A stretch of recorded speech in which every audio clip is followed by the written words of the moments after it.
All right, now a very good morning to you. You're welcome to the program on your television this morning on ITV. Well, I'm sure that you are so, conversant with that sound there. It becomes your curtain raiser for the program this morning on ITV. It is a Wednesday edition of the program, and my name is Evan Sunokoge. You're welcome on board. Now, when we begin to see objects, items like a bullet in the House of Assembly, in the Edo State House of Assembly, it becomes very, very, questionable. I mean, that was the case yesterday, whereby a bullet was found on the seat of the majority leader, Honorable Jonathan Ivamawo. Now, they question how, when, and what purpose is being asked. I mean, I really don't understand. I mean, I'm not a security expert, and a couple of times I have been privileged to be at the Edo State House of Assembly. I know that there are a series of security checks before you go into that hallowed chamber, and of course before you even find your way into the premises. Now, for us to find a bullet on the seat of a member of the Edo State House of Assembly, I mean a majority member for that matter, really calls for investigation. Well, I understand that the Edo State Police Command is on it, and investigations are going on, and in no distant time, we're going to be having, how it happened, and for what purpose, and when, and who did it, and that's just the way it is. I mean, the story is already taking a toll on the social media. If you go to social media this morning, of course, you see reactions and counter reactions already, trailing the discovery of the bullets on the seat of the Edo State majority leader yesterday. And I really don't understand why we begin to, see such a thing. And I can bet you, I'll put my bet on it, that for us here at Independent Radio and Television, definitely we will ensure that we follow nitty-gritty of the story. So we're going to be bringing you updates of the investigation that is being carried on by the Edo State Police Command. And also yesterday we saw what transpired at the Senate, whereby eventually the very controversial electoral amendment bill was passed. And as it stands now, I think most Nigerians have had their way. I mean, the electronic transfer of the election results concerning the next election has been passed into law. But there is a little, should I say caveat now, that's on the account that the electronic transfer fails. Then, of course, INEC will have to resort back to the manual collection of the result. Now, that begs the question whether we are not going back to where we are coming from. I really don't understand what is going on. I mean, when we, as a people in this country, when we decide to amend the Constitution and eventually we end up not amending anything, it shows that we are not making headway, and of course it shows that we are not moving forward. We're going to be doing some discussions on that this morning, and also too, we're going to be looking at the APC States Congress, and which will eventually snowball into the National Convention sometime this year. We understand that very soon, all across the states, the 36 states of the Federation, the All Progressives Congress is going to be having their Congress. So we're going to be discussing that. Then we also see how, factor like godfatherism is beginning to creep into, the Congress, allegedly, whereby we understand that some notable figures in Edo State here, are having, some interest in some very sensitive position, because the allegations are that because they have been supported by one godfather or the other. Now, all these are some of the things we are going to be following on the program today, this morning on ITV, as we move along. And don't forget that I have my co-anchors here in Benin. I have Wisino Marshall. So Inuarata Misakai is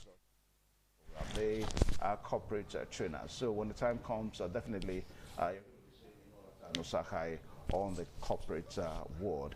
Now, Wilson Omasho, a very good morning to you. Good morning, Evers. A wonderful rowdy morning, definitely. Get to see the craziness about traffic and the rest of them in Benin City. Sometimes, not all the time. Sometimes, yes, few occasions. But it's not as rowdy as what happened yesterday at the Senate.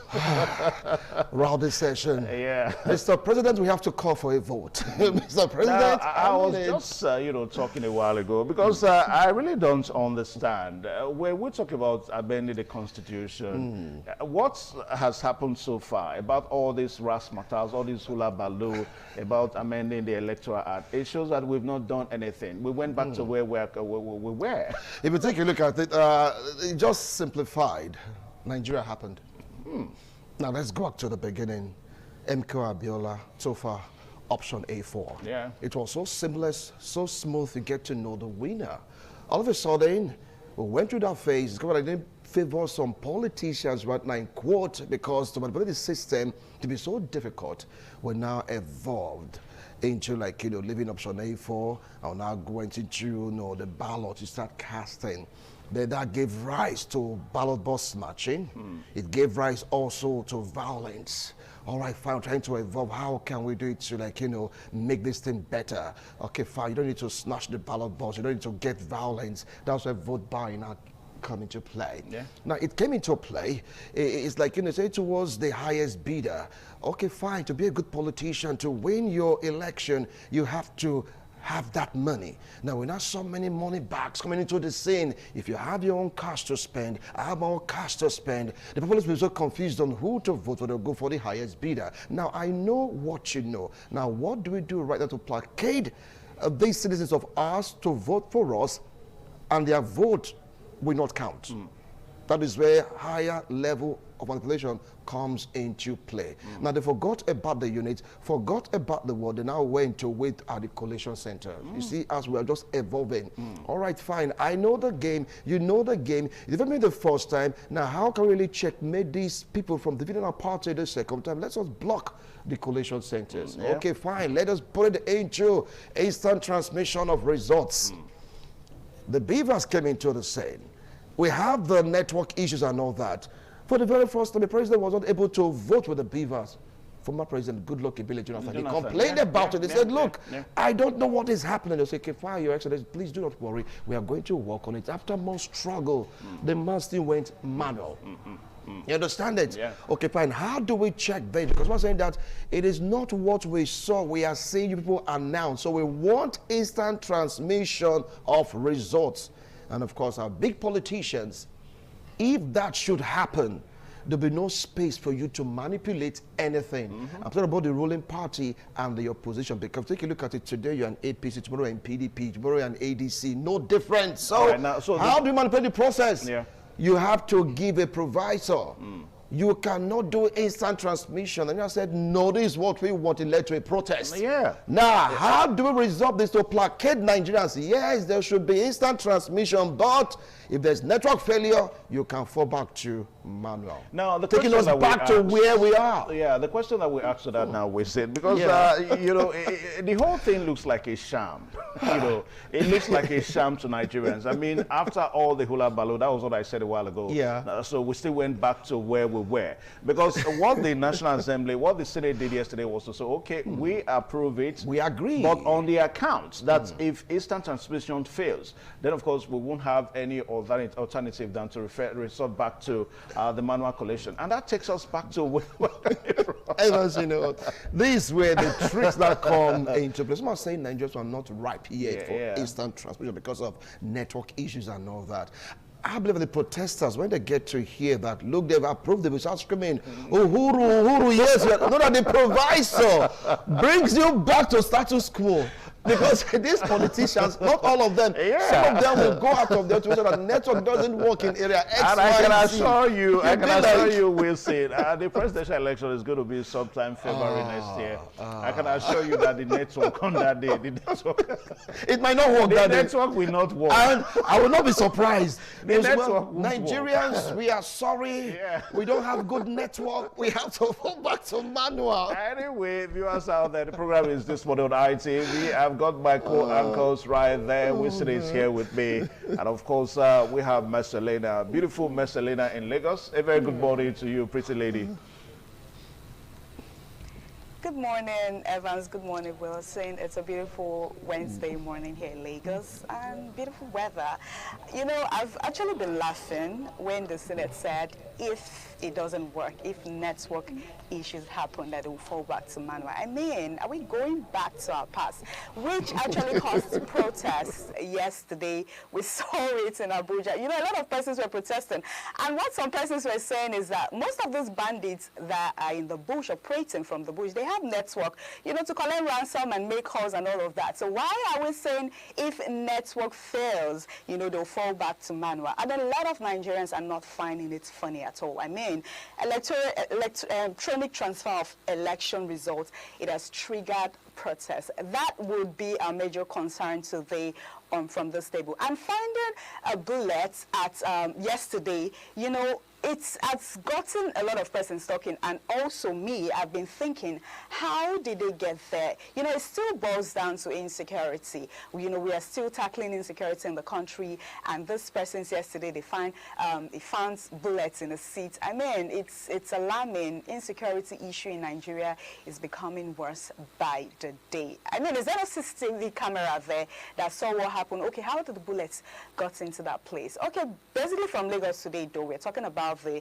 electronic transfer of election result, and that has triggered the protests yesterday. A lot of Nigerians, a lot of people are not finding it funny at all. We do not want manual. Stop saying that. What if network fails? What if they, some persons were even saying that they might even call and tell the network providers to turn it off, and they will tell you that network has failed.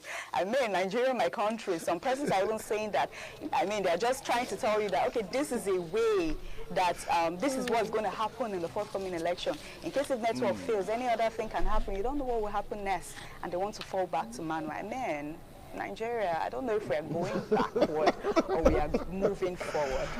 All right, Tolu is also there. Tolu, good morning from Abuja this morning. Tolu, good morning.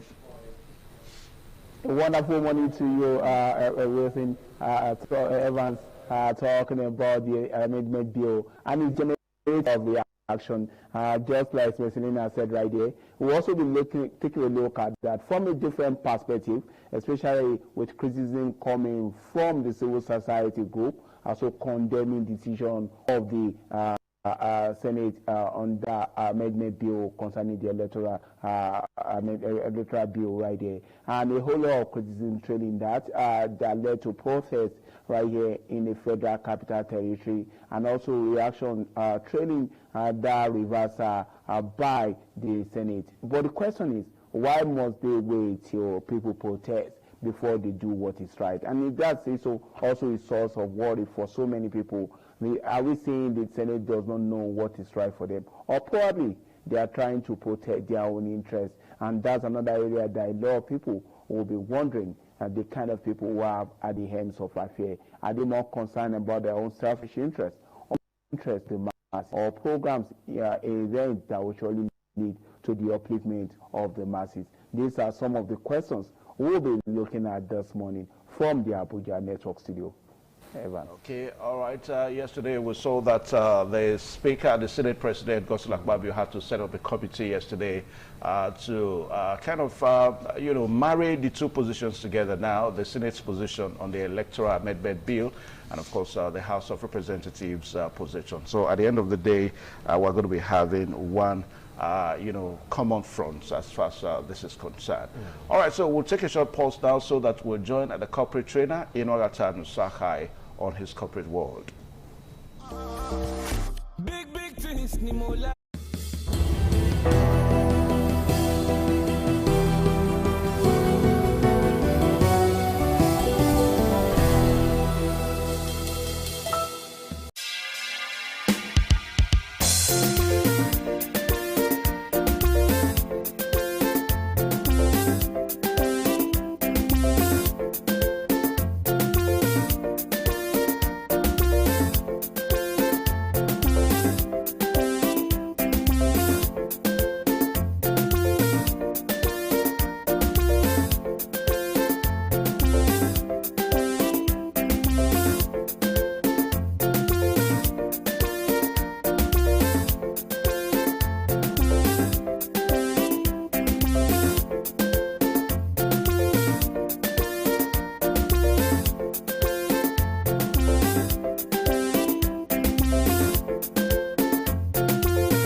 some days, there comes the Ugemobo Festival, which the Oba celebrates outside the palace gate. A pavilion is built of red cloth where rites are performed to drive away all evil spirits still unsatisfied by the year's sacrifices. The Emobo Festival is to commemorate an event in Benin history which dates back to 1504 AD.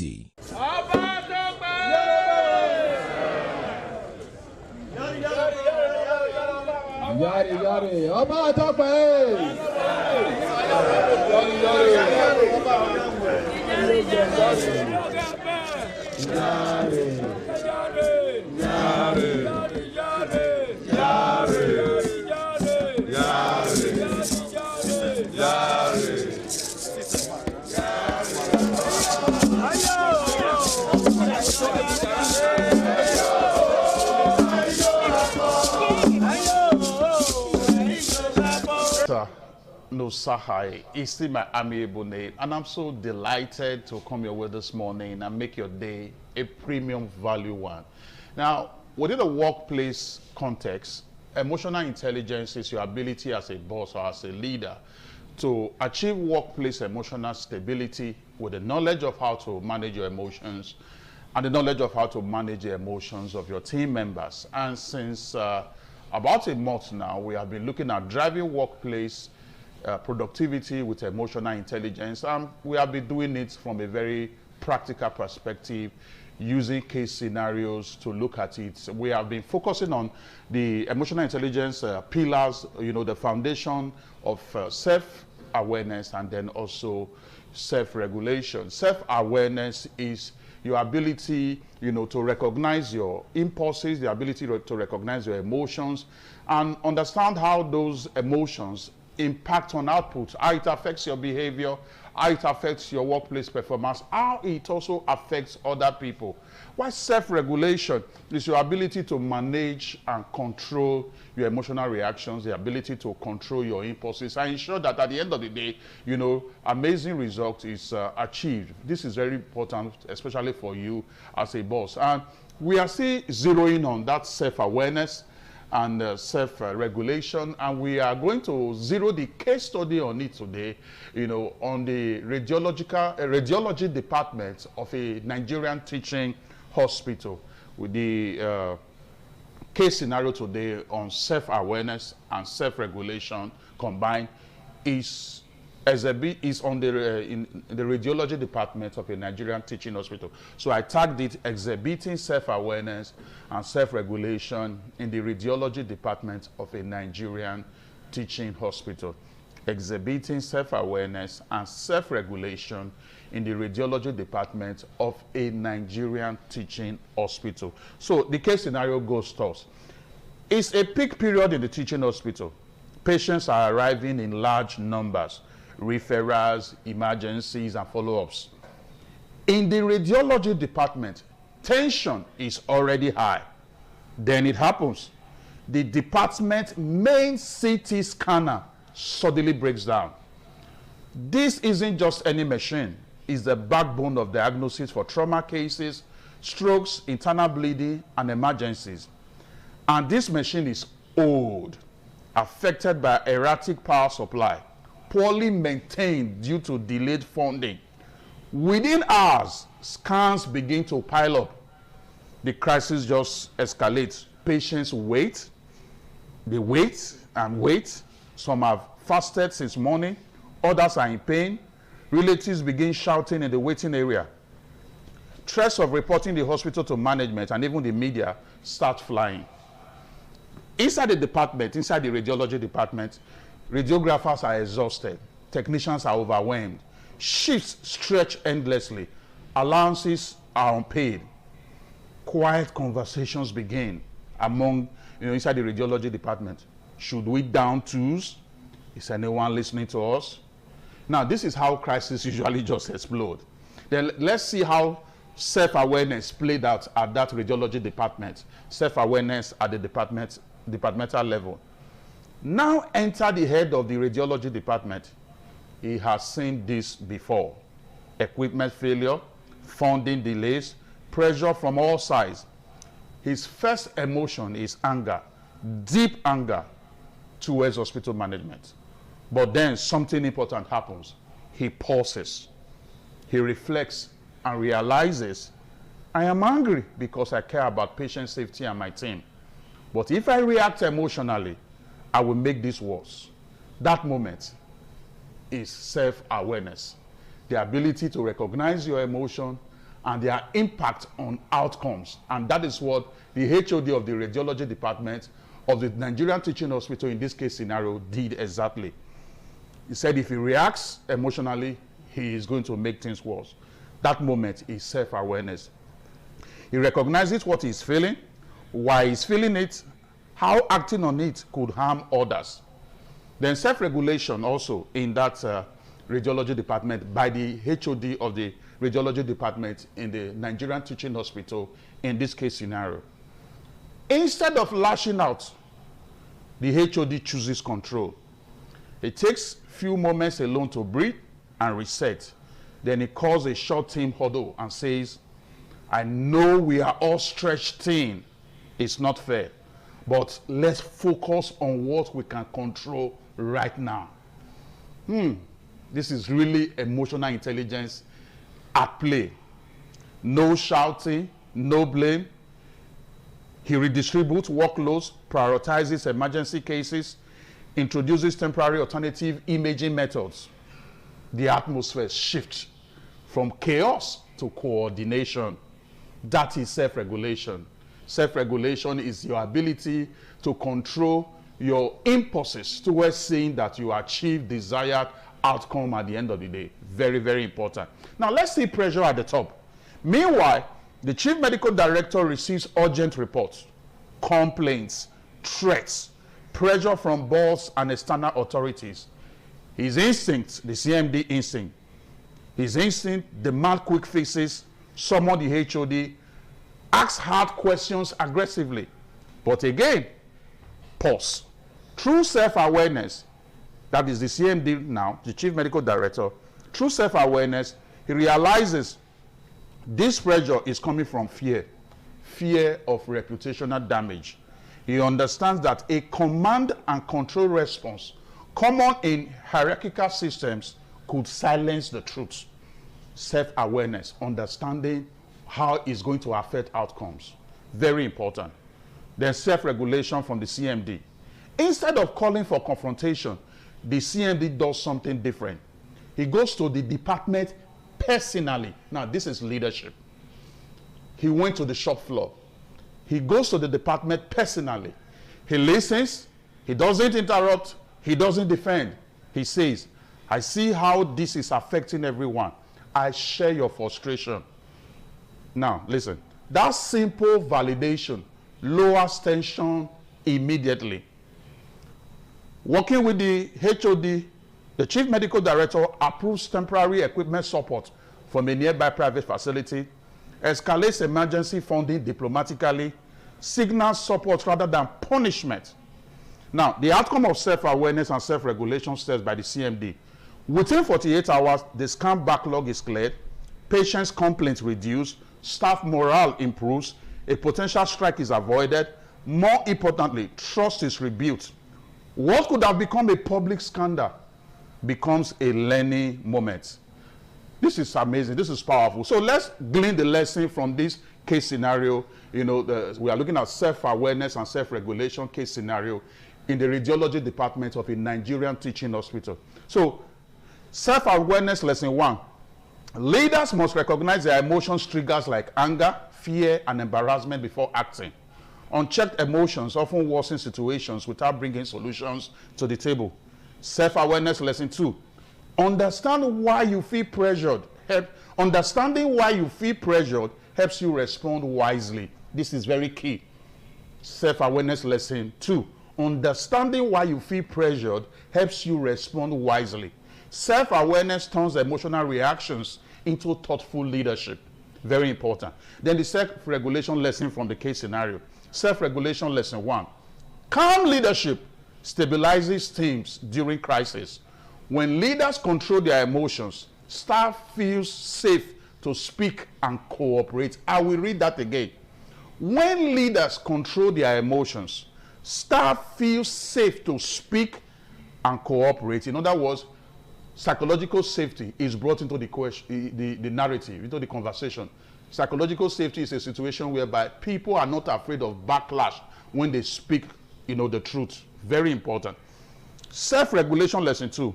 Self-regulation shifts leadership from reaction to resolution. It creates space for problem solving, collaboration, and trust, even when systems are failing. This is just so important. Now, in conclusion, self-awareness helps leaders understand themselves. Self-regulation helps leaders manage crises. Together, they don't just fix problems, they keep people working and systems standing.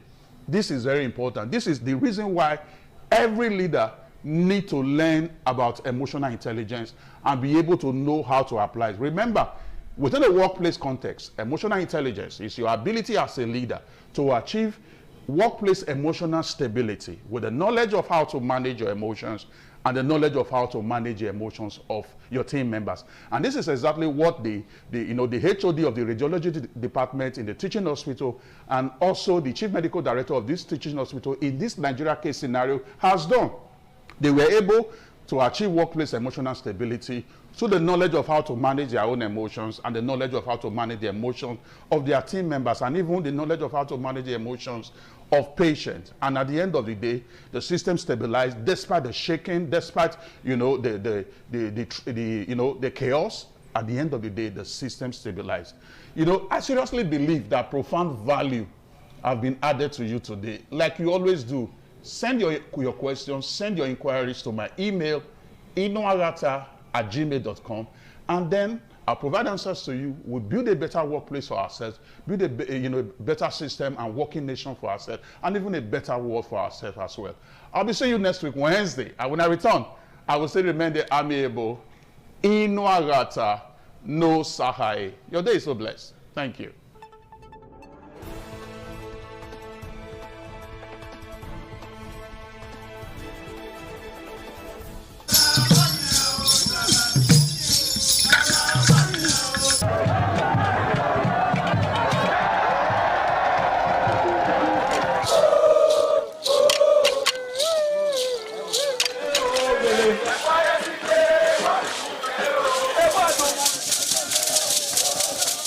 Some days, there comes the Ugemobo Festival, which the Oba celebrates outside the palace gate. A pavilion is built of red cloth where rites are performed to drive away all evil spirits still unsatisfied by the year's sacrifices.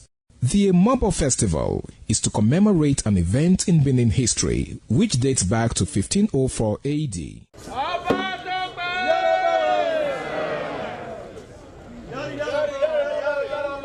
Yari yari, Oba Tope!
We're still on TMI this beautiful morning on ITV. All right, this morning we would be reviewing the papers, and our guest this morning that would be helping us reviewing the papers is Dr. Kenny Odubemi. He is a political analyst. Hello, good morning. Good morning. It's always my pleasure to be with you on Independent Television. All right, thank you so much for... Richard didn't want to die.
is constitutional, a transmission of results. I mean, this has been trending and it's going to be our main focus for today, but let's just throw light on that. Thank you very much for the very thoughtful questions. Rowdy section in Senate over conditional e-transfer of result. That's the result of purported, misalignment with what the public expectation. I want to categorically maintain that the public, which is Nigerian citizen, the opposition leader, they have what I describe as an inalienable right to demand for real-time transmission of result. Is falls within their expectation. But their expectation is one thing.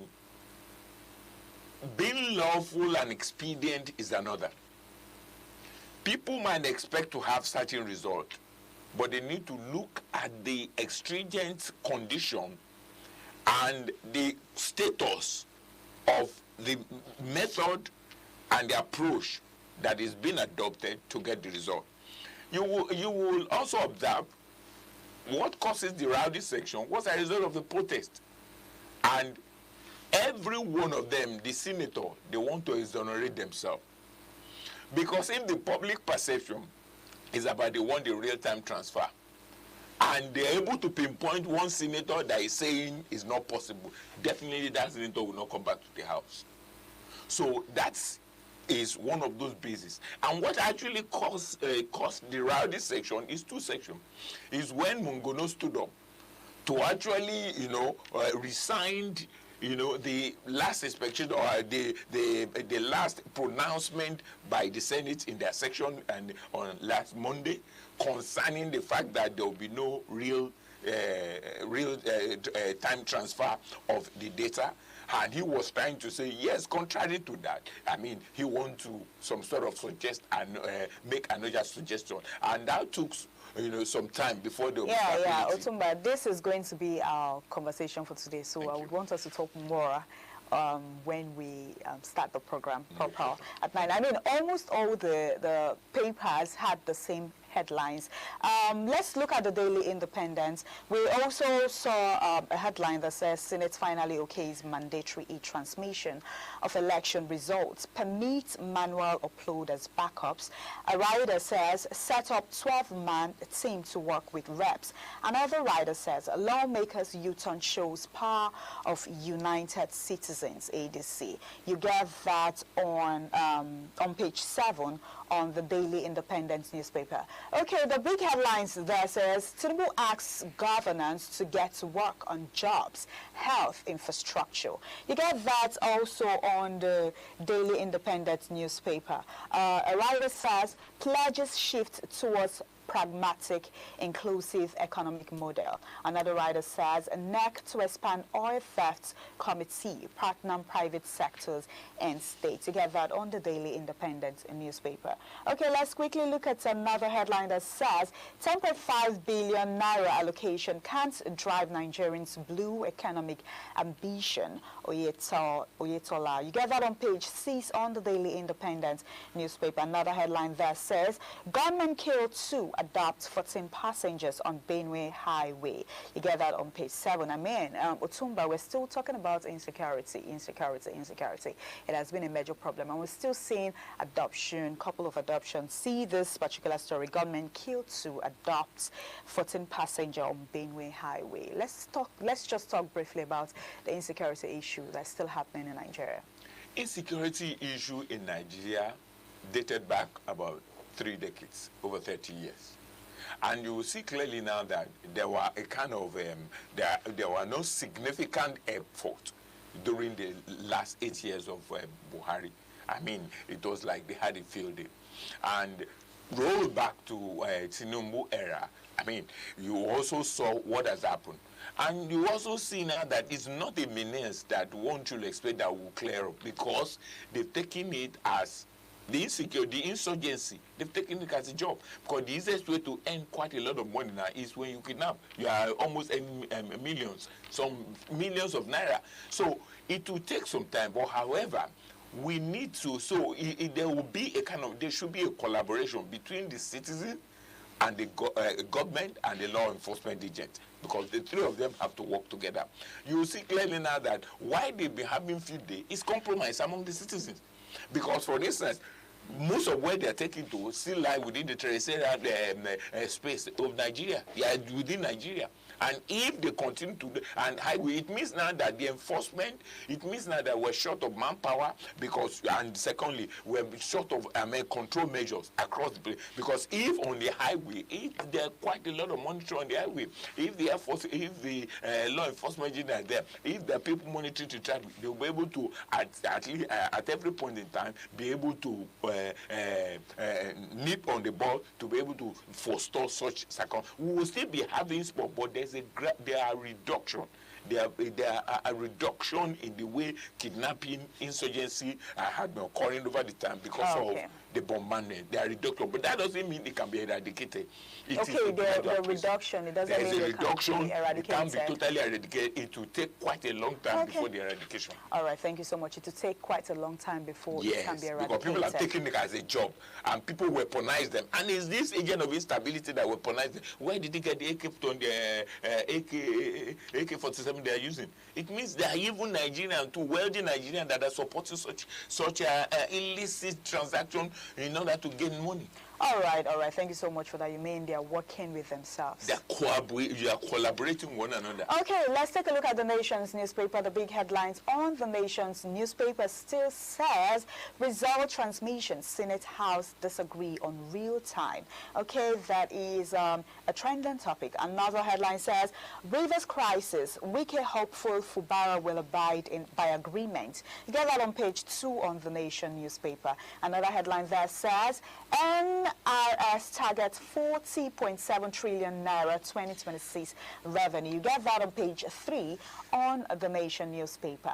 Okay, another one that says Atiku, Makinde, others visit Babangida. You get that on page 5 on the Nation newspaper. Another one that says, let your policies to improve life, says President. Okay, you also get that on the Nation newspaper.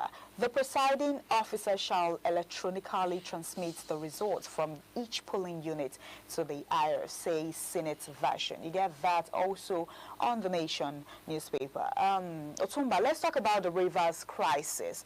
Wike hopeful Fubara will abide by agreements. I mean, you've been seeing the shenanigans between in the political space between Rivers State, between Wike and Fubara lately, and the president has actually come out to say something. What would you have to say about that? Interestingly, this is the second time the president will be intervening. And you see clearly now that it is struggle for power, struggle for control. To the best of my knowledge, two people cannot be fighting without one actually coming down. They say if you see two people are fighting, you say the two of them are mad. But if one is fighting, one is a bit quiet, we'll be able to understand. See, the perception we're looking at, there had to be the high level of intervention has to come in, because we're talking about a minister and the governor, and the person that is superior, senior to them, is the presidency. The president has intervened one, he has intervened the second time. But the condition of intervention is what we're looking at now. It means now that, when two people are fighting, when Fubara and Wike, there will be an apathy in terms of continuity of the project. I think what Wike is, fighting for or trying to put is to legitimize, what he has done, the legacy. He is saying that Fubara is some sort of wiping up his legacy. For instance, most of the projects that Wike initiated, most of the prime projects that Wike, ought to be proud of, that will establish certain legacy during the Fubara did not continue. It is now that Fubara is trying to say he's respecting his organ. I believe that in politics, you understand, politics should be a win-win situation. It's not a question of oppression. It's a question of looking at the merit and demerit, and also ensuring that the citizens do not suffer. Okay. Now citizens have gone through a lot of suffering. Now the citizens are suffering, and you're supposed to ensure that the citizens do not suffer. Oh, yes. All right, thank you so much for that. Let's quickly take a look at the Nigerian Tribune newspaper. Still the same headlines, trending headlines Senate okays transmission of election results manual backup. You get that on page 3. And also another headlines that says NRS gets 40.71 trillion naira revenue target for 2026. You get that on page 6 on the Nigerian Tribune newspaper. Another headline that says gunmen adopt 24 passengers in Kogi, Benue State. You get that on page 26 on the Nigerian Tribune newspaper. Another headline says Nigerians' foreign reserves hit $49 billion. You get that on page 5. Another one says local government funds. Osun Court bars bank from dealing with APC members parading as a local government chairman. You get that on page 10 on the Nigerian Tribune newspaper. Another headline there says Lagos, Oyo, Ogun, Kwara, 9 other states have longer than normal raining season. Nimites. You get that on page 4 on the Nigerian Tribune newspaper. Okay, another headline there says Tinubu has strengthening Nigerians' federalism. Bagudu. You get that on page 24 on the Nigerian Tribune newspaper. Let's talk about the headline that says Nigerians' foreign reserves hit $49 billion. Osumba.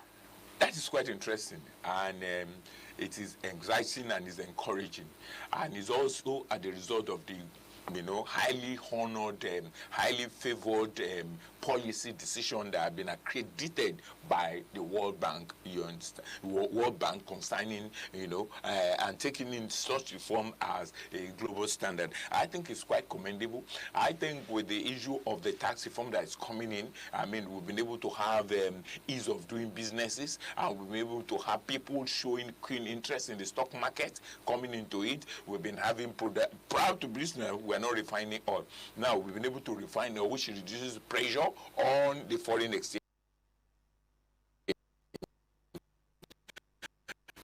You see that our non-oil export increase. So you think it's microeconomic activities now. You will see now that, for instance, inflation has reduced to about 15.15%. The foreign the reserve we have has increased to 49, which shows that we're doing, and our GDP is almost tending to almost 400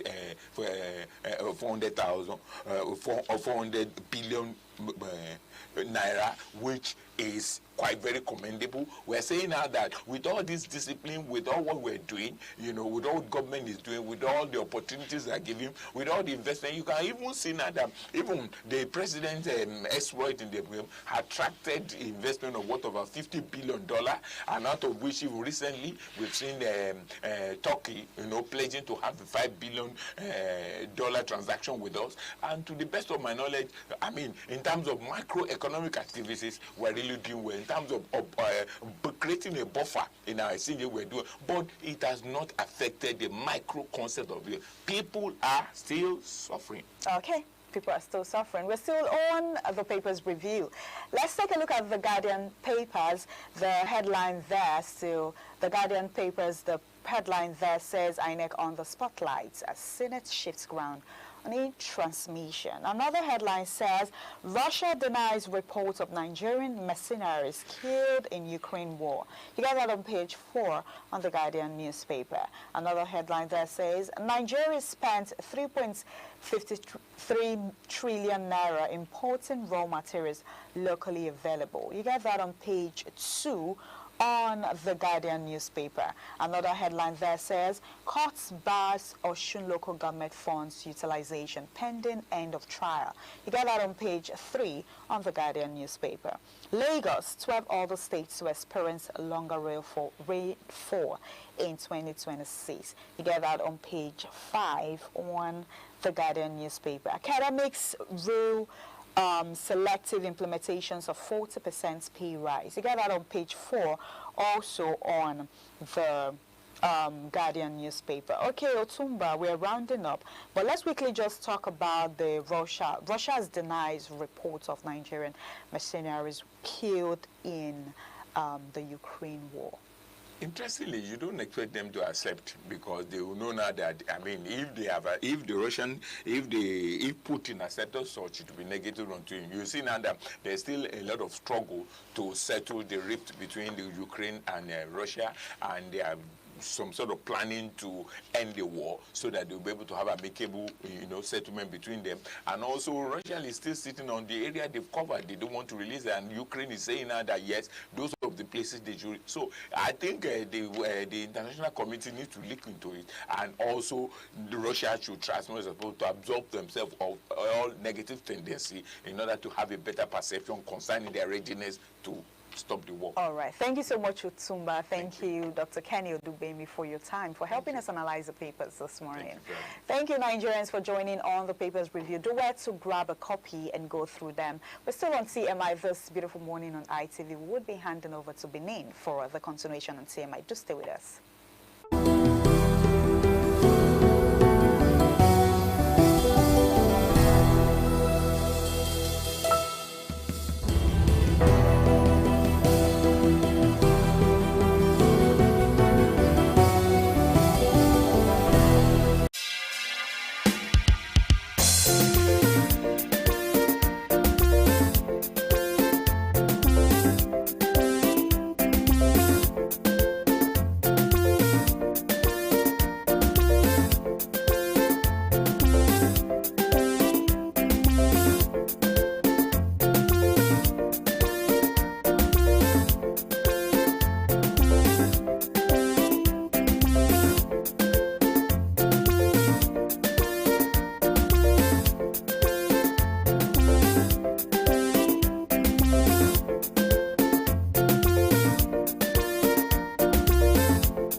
Some days, there comes the Ugemobo Festival, which the Oba celebrates outside the palace gate.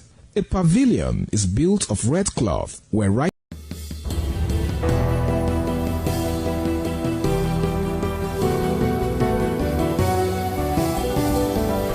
program still on your television this morning on ITV. We have two topics that we're going to be taking from Benin this morning.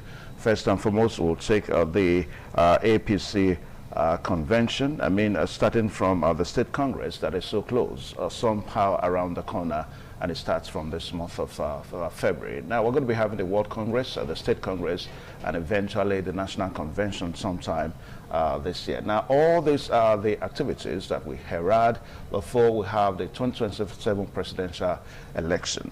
Now, our guest this morning is a political analyst and, of course, the media coordinator for the ADC, that's the African Democratic Congress in Edo State. Now, we decided to call him so that we have analyst opinion on some of the issues that we're going to be having this morning. Now, Chris Ojekere is our guest this morning. So you're welcome to the program. Yeah, thank you for having me here. And also, Wilson Omasho is also there.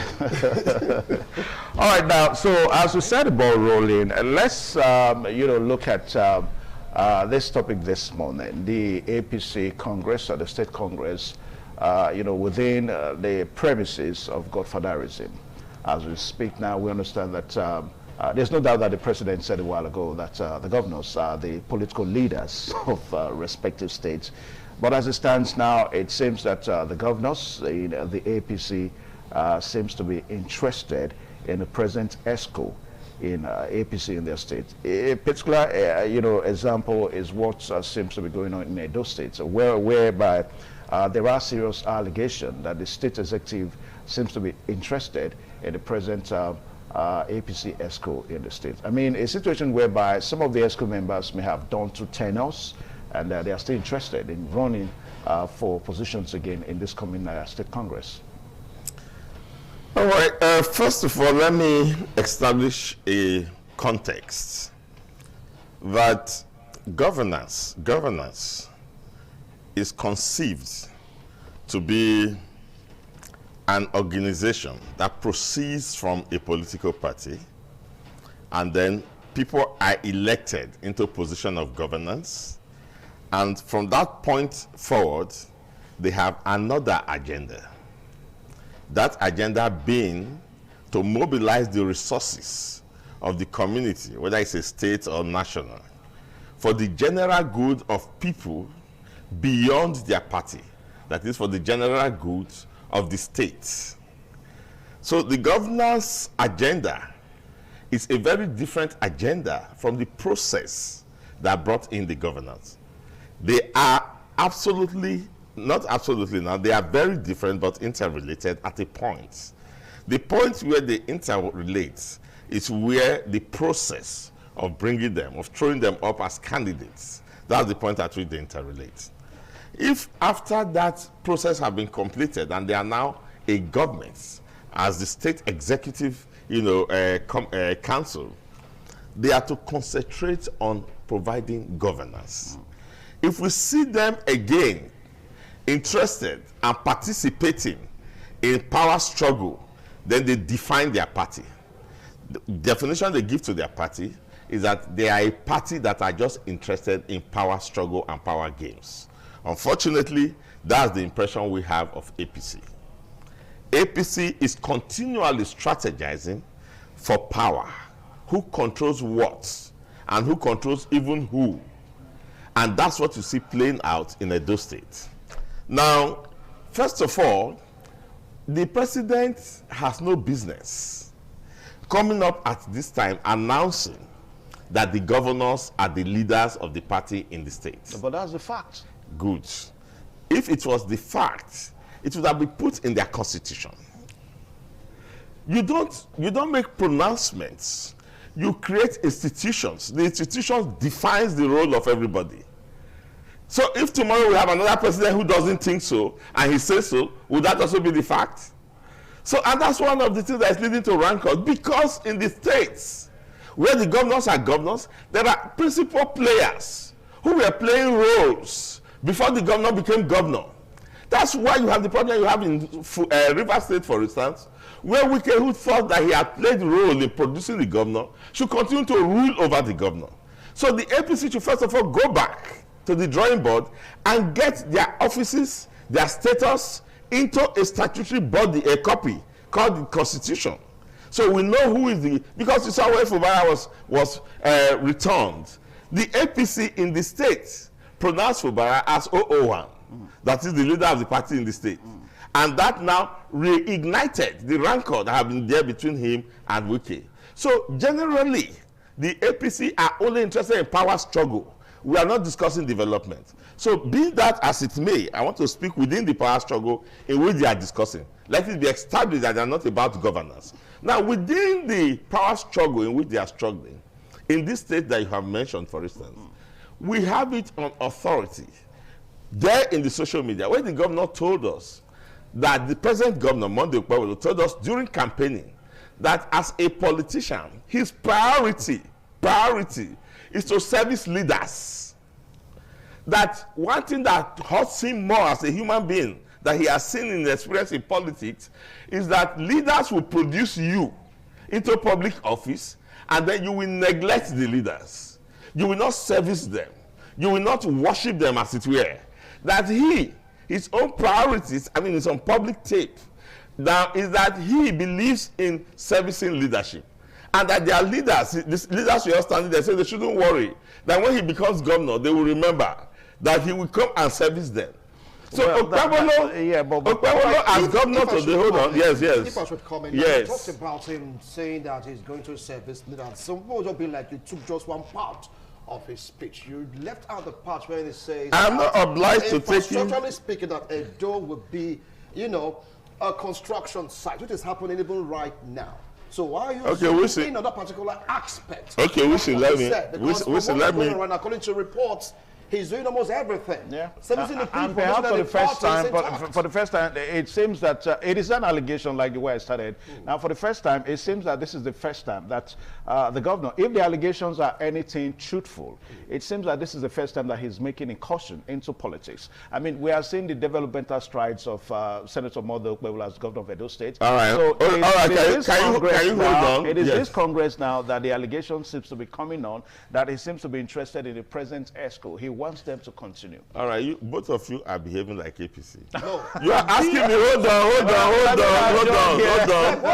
on, Wissy. You are asking me to, what about the other hold on, let me tell you why I say you are behaving like APC. You are asking me to answer the question you haven't asked. Questions are specific, answers should be. The question your colleague asked me regards the question of Godfatherism with relation to the Congress that is going on. And you are talking about constructing bridge. No, you are a contest. I took the contest. You took an expression from a contest. And the contest I took expression from, I laid the facts down that we are talking of power struggle here. And I'm going to speak within that context of power struggle. That's what we are talking about. Okay, and within the context of power struggle, it's pure politicking. And I was telling you about power struggle, you talk about leadership. It is the leaders that are involved in power struggle. And I said the governor gave us his creeds in power struggle. That his creeds is that he services leaders. And if the governor says he services leaders, he should live by his creed now. I was just trying to establish a case that the governor in his euphoria, in his naivety, when he was starting, let us be careful with the way. Hold on, did not anticipate. No, let me finish. We won't let you. Let's attend to the issue. Yeah, it's okay. Let's be mindful of our expressions. I am still on the issue. Did not anticipate that when he comes into power, he's going to meet the real, what we call the conundrum of power. How do you balance and assert yourself as governor against the overlords that you have created and who brought you in? That's the power struggle that we have right now. So the governor is trying to take solace in the present executive of the party led by Jared Tenebe, who have been making statements that are totally impossible impossible. That means you're asking me to question myself, so I'm being careful. Yeah, but totally impossible. You cannot say so because you did not make the statement for him. No, I mean, okay, what did I say was impossible? I mean, he may have made some statements. How would you Let know me give you an example. Are impossible or not? It is impossible if a man tells you that we in ADC have suspended, we don't have any sense. Hold on. In the word of not having any sense means that he's foolish and stupid. No, we won't. That's the meaning of the word. We don't have sense. Are you dodging the issues? No, there are words you don't say here. I said I am quoting somebody who is on public television, and you are saying I cannot say it. Please, can you take the word foolish back? I mean, viewers are watching this program this morning. What's the meaning of no sense? Let us take it back for the purpose of all that. Okay, well, Jared Tenebe said they don't have sense. But remember, Jared Tenebe is not the focus of our discussion. It is the chairman of the party. We are looking at Godfatherism, even in your own party. The party you led from, the PDP. I mean, once upon a time, I hardly don't like to make recourse to the past. I mean, your former governor, Godwin Obaseki, he came from the APC to the PDP, and he became the leader of that party. We are here to discuss Godwin Obaseki. We are not here. Okay, let me go on with Godwin Obaseki. No, we are not making reference. We are discussing APC in a current situation that is within context. We are trying to look at it within the context of what you are. But you didn't let me land with my thoughts. The governors are the leaders of the political party. Then I make reference to your own former party. You know, the PDP. It was the same case too. In the PDP, the Obaseki case you are referring to, he took the constitution and showed it to them and said, I have read your constitution overnight, and it is stated here that the governor is the leader of the party. So what is the difference? The difference is that you don't have that in the APC's constitution. All right. It was the president's pronouncement. But that's not where I was even going. Where I was going is that within the power play that is at play, the governor and Jared Tenebe are on one side. Oshomole is on another side. Oshomole was the most visible leader in the APC that brought in the governor. But we know that the governor wasn't Oshomole's original choice.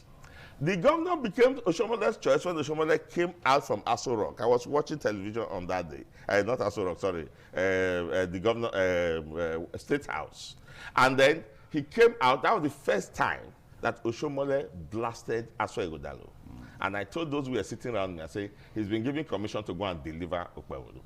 Okpebholo, it's Okpebholo I am quoting, who told us on public television that his first priority is to service leaders. And I'm saying, you live by your creed. Because we are shocked. When shortly after the other day, he was not telling us that you will see them soon fighting me because I'm not bringing money to share. Who are the people that are going to be fighting him because he's not sharing money? Is he using me? Is it the average APC man on the street? He told us, there's also a video. He said, you will soon see them fighting me because I'm not bringing money for us to share. And that was casting aspersion on the leadership of his own party and making indirect reference to them. That was so, why. So the point I'm making that was why we seen the while ago said that you are taking a particular contest out the of contest is Godfatherism. Now, Godfatherism are what you call leaders. I've seen within the contest. The contest is Godfatherism in politics. And I am saying that when did the governor now start to complain about godfathers? Was it when the so-called godfathers were laboring to make him governor?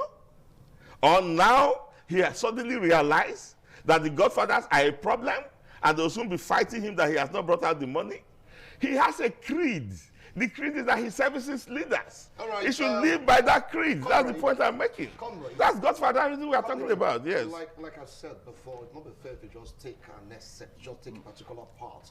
You have to, balance of bringing out the full. But now let's go to your party. You are the spokesperson of ADC in Edo State. Yeah. You mean to tell us that there are no structures that one way or the other support Godfatherism in your political party? Take a look at the national. You have a Peter Obi, you have an Alhaji Atiku Abubakar, you have a David Mark, you have El Rufai. Are you saying that it's not present right now in your own party, ADC? Good question. Now, have you heard that my party is complaining that we have leaders? Your party has leadership problems. So, hold on. What would you take of your party? Let me answer his question. Let me answer. It has its leadership. Have you heard that my party is complaining that we have leaders? When you take things out of context and people lose understanding, they create all these problems. There is nowhere in the world, and no political party in the world that does not have hierarchies and leadership. There's no party in the world where you don't have those who call the shots. And it's simply leadership. What everybody is praying for is responsible leadership. Leadership or Godfatherism? That's the question I don't understand. I don't understand what you mean by Godfatherism. Hold on. I'm telling you. Hold on. Leadership or Godfatherism? I am saying, what is your definition of Godfatherism? Because you must put it in context. What is your own definition of leadership? Good. Yeah. Leadership are those who have a sense of responsibility, create vision and direction. Hold on. To take the leadership of the party? Of course. Okay, so when they take the leadership of that party, eventually, don't they become the godfathers of such parties? Like your party now. That's why I say you keep missing words. If you give me your definition of godfather, if you say that leadership is wrong, what do you mean when you say this is party chairman? Is the party chairman the same person as the party secretariat gate man? One must be in front, one behind. Those in front are the ones we call leaders. A body of those in front is what we call leadership. And leadership is a concept to provide vision, to provide direction, and to provide the resources and the mobilization of people towards a direction. Leadership is a sacrosanct part of humanity. So if people are playing the role of leadership, and some people choose to call them godfather because they have rebellious, attitude, you want me to come here and submit to their own ignorance? There are those who must play leadership roles within any context and community. All right, now yes. The program is still this morning on ITV. We quickly take a short break, and don't forget we are looking at the State Congress of the APC, and we understand that it starts any moment soon, snowballing into the National Convention that's going to be coming up before the presidential election. And Chris Ojekere is our guest this morning. We are taking it from the point of view of analyst opinion. And that's just, what's going on. Analyst opinion about what is going on in the APC as it stands. We'll take a short break, and when we return, we'll look at how all this whole thing is going to snowball into the convention eventually. We'll be right back.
Some days, there comes the Ugemobo Festival, which the Oba celebrates outside the palace gate.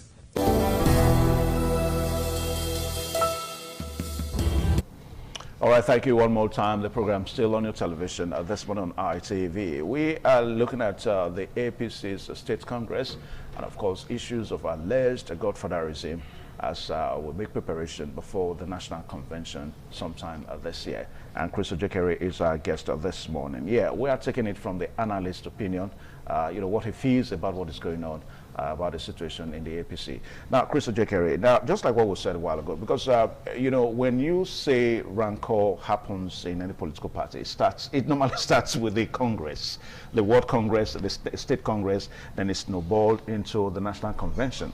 And before you know it, we start having issues in the political parties and all that. Now, with what seems to be brewing now, it is not only in the APC, even your own party, the ADC, though we're not talking about that though, it's still there. But how do we think of beginning to manage the situation so that it doesn't snowball into a big fight, in the convention and before the election?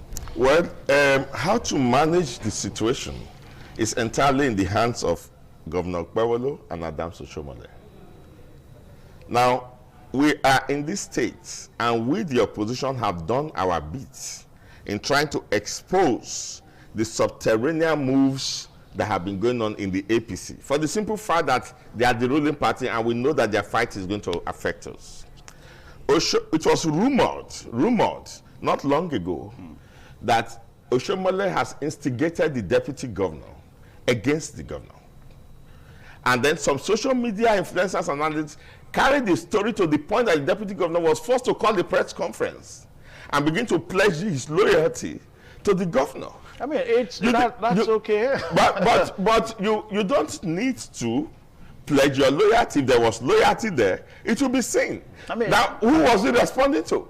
Did the governor accuse him of anything? What that tells you is that the smoke that you are seeing has a fire stoking underneath. The governor suddenly wakes up, and then I think that's the history of Edo State. We don't know when the governor has just suddenly redeployed his chief of staff. If you know the critical position a chief of staff holds in the government of a governor. And to the governor. Yes. So it's a critical position. Yeah. Now he's going to be redeployed to become a commissioner, and he will start reporting to somebody who was reporting to him before. All of this confusion. Suddenly, my friend Tia Otuamoje, who was doing a wonderful job at the Edo line, was suddenly removed. Now, the governor was doing what he calls reshufflement and redeployment. But we are politicians, and we are in the game in the state. We know those who were being redeployed And we know about the 6 that had been sacked. To the point that you just wake up one day and you're not sure if your letter is waiting for you. These were all political power game and chess game that was being played by the governor. The simple truth is that the governor wants to exert himself and free himself from the stranglehold of Adams Oshiomhole, who had adopted him midway into his campaign as his political son. But it does seem that the governor does not forget. And so the General Tenebe, who has always been a constant, rival to Oshiomhole, when he has any opportunity to do so, in a donut, quickly moved in and adopted the governor.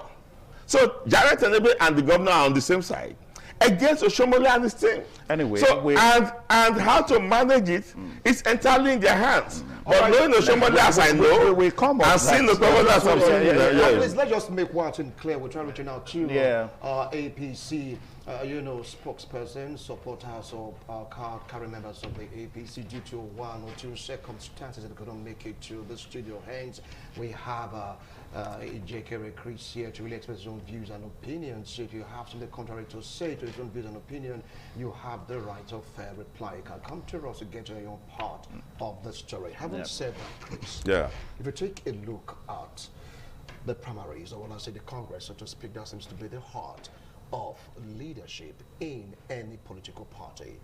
But does that mean to say that all this trouble will not bring us something better in the APC? Juxtaposing it with your own party, the ADC. Now, let me explain something to you. I was on television a few days ago, and there was somebody who obviously was working for the APC but pretending that he was an analyst. And then he started to accuse us in the ADC that we have no manifesto and policy direction. And then I reminded him that just a few weeks ago, we had put up a 50-man committee of the best brains and best analysts you can think of in Nigeria. I'm talking about people like Professor Chidi Odikalu, people like Professor Sam Amadi, Patu Tomi is the deputy, and our own national leader and a man of no mean reputation, intellectually mobile, Chief John Odigo, who is the national chairman of that body. And I said, think of all of these people. I mean, Killer, Professor Killer, and so on and so forth. Now, we put them up to do what? To set up a policy, to set up ADC policy instrument that will guide us, and to set up ADC manifesto. That is what we call institution building. When you have that document, you operate on that document. Operating on that document saves you from all of this. That document will guide us into the choices that we will make, the system we will use, and whatever we will need to do to put a compact, well-grounded executive in place in our party. And those executives having been put in place by our party will eventually guide us into the primaries. This is what every political party should do. That is what we are trying to do. And people are saying, you are not in a hurry, you should be in a hurry, you should go to the street and say, we said that is the, look, people that were in a hurry, you see how they are floundering now. So we don't want a situation. If they were not in a hurry, if you had proper constitution in place. I heard Jared Tenebe saying that he has not done, if I said he's now to start his own, that what he did was to complete the tenure of Colonel David Imuse, and then he will start his own. So that's giving rise to his second time that he wants to come around. That he wants to come around now. So, and when you look, when politicians talk techno, when he says starts his own, he's telling you that he will now be doing a first tenure. So which means he's already laying foundation. Another second. Another second. Anyway, let us come off you have to have topic now. Yes. Yeah, because that's not the only topic we have for today because of time factor. Now, like we said earlier on, that we are eliciting analyst opinion, about what is going on in the APC. It is not the opinion of independent radio and television. As a matter of fact, when these issues break, we do not have opinion. We call on guests and, to express themselves on how they feel about what is going on. Now, let's switch over to the Senate's approval of the electronic results transmission, the one we saw yesterday. Eventually, the Senate approved the, controversial electoral bill amendments. And of course, a committee was also set up yesterday to harmonize the position of the Senate and the House of Representatives. But Chris Ojekere, now you tell us, I mean, with some Nigerians, we are going back to where we are coming from. I mean, we saw what happened before the last presidential election and the call for the electronic transmission of the election results, and that was what gave rise to the amendment. And as it stands now, we are back to where we are coming from. So this whole attempt about, you know, okay, they finally approved it. Some Nigerians are beginning to look at it that it's just a sham, you know. I can't understand when people say it has been approved. Do they know that that thing that the Senate gave us yesterday has always been in the Electoral Act? That's what we're saying. So what was approved? The point at issue, and I made that point in this your studio here, are two. One, that the word real time must be retained. Real time transmission of real time electronic transmission of the results. Yeah. One. The second point, which is so more important, to state clearly that the discretion of INEC to decide what to do, that is maybe use manual, if they think electronic transmission phase should be taken, that power should be taken away from INEC. INEC should no longer have the discretion to take that decision. If you don't do that, nothing has been passed. Because what stops the ruling party to hijack certain areas where they have strength and then tell INEC chairman, just make sure electronic transfer phase here so that you can have the reason to use the manual. But we also need to that is what we wanted to. Let us also give them benefits of the doubt, because we gave them in 2023. We are talking about technology here. Yes. Now, Chris Ojekere, yes. Let us be truthful to ourselves. Yeah. Even you in your phone, if yes. I ask you to send me an SMS now, yes. there is a possibility that it will either deliver or not. Yeah. Because of the fact that the network, you know, it's controlled by the network. So yeah. neither INEC nor the political parties or even Nigerians are in control of connection, you know, of connectivity, you know, with the internet and all that. Yeah, but we're in control. When the National Assembly, when the Senate President Godswill Akpabio, you know, I mean, to me, in his true words, he said that it is not possible to have a real-time transmission. It is not possible. Don't you think he was on the right course? It was, in my opinion, the most irresponsible statement that he has ever made. Why? It is also, I'm coming there. It is also, in my opinion, a signal declaration of his total failure as a Senate president and of the failure of the 10th Assembly. No, you cannot. What is the purpose? Let me finish. You asked me why. Yeah. What's the purpose of a legislature? Is it not to make good laws for the good governance of the land? 3 years as a legislator, the Senate president is telling you that it's not possible. Why is it not possible? We're asking them to be the president. Why you ask the president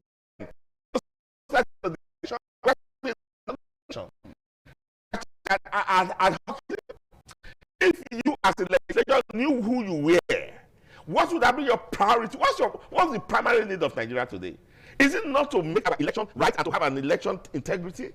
Right. That was not the primary work of any legislature that we put in place today.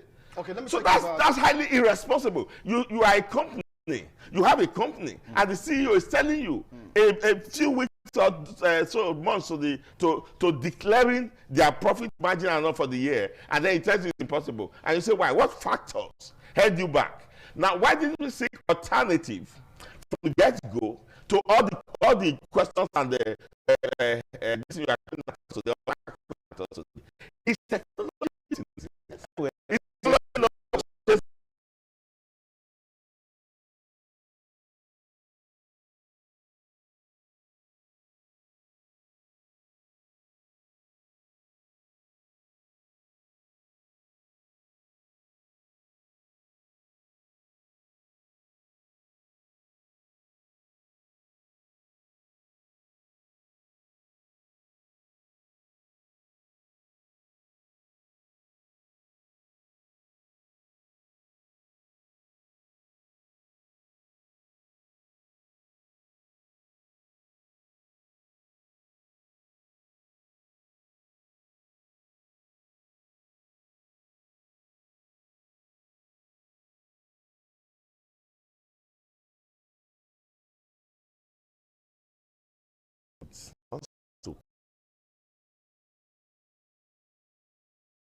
this one.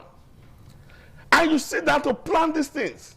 And if you call on 5 Nigerians now that are technological savvy, I am not, they will give you hundreds of alternatives. Have you gone through all of that?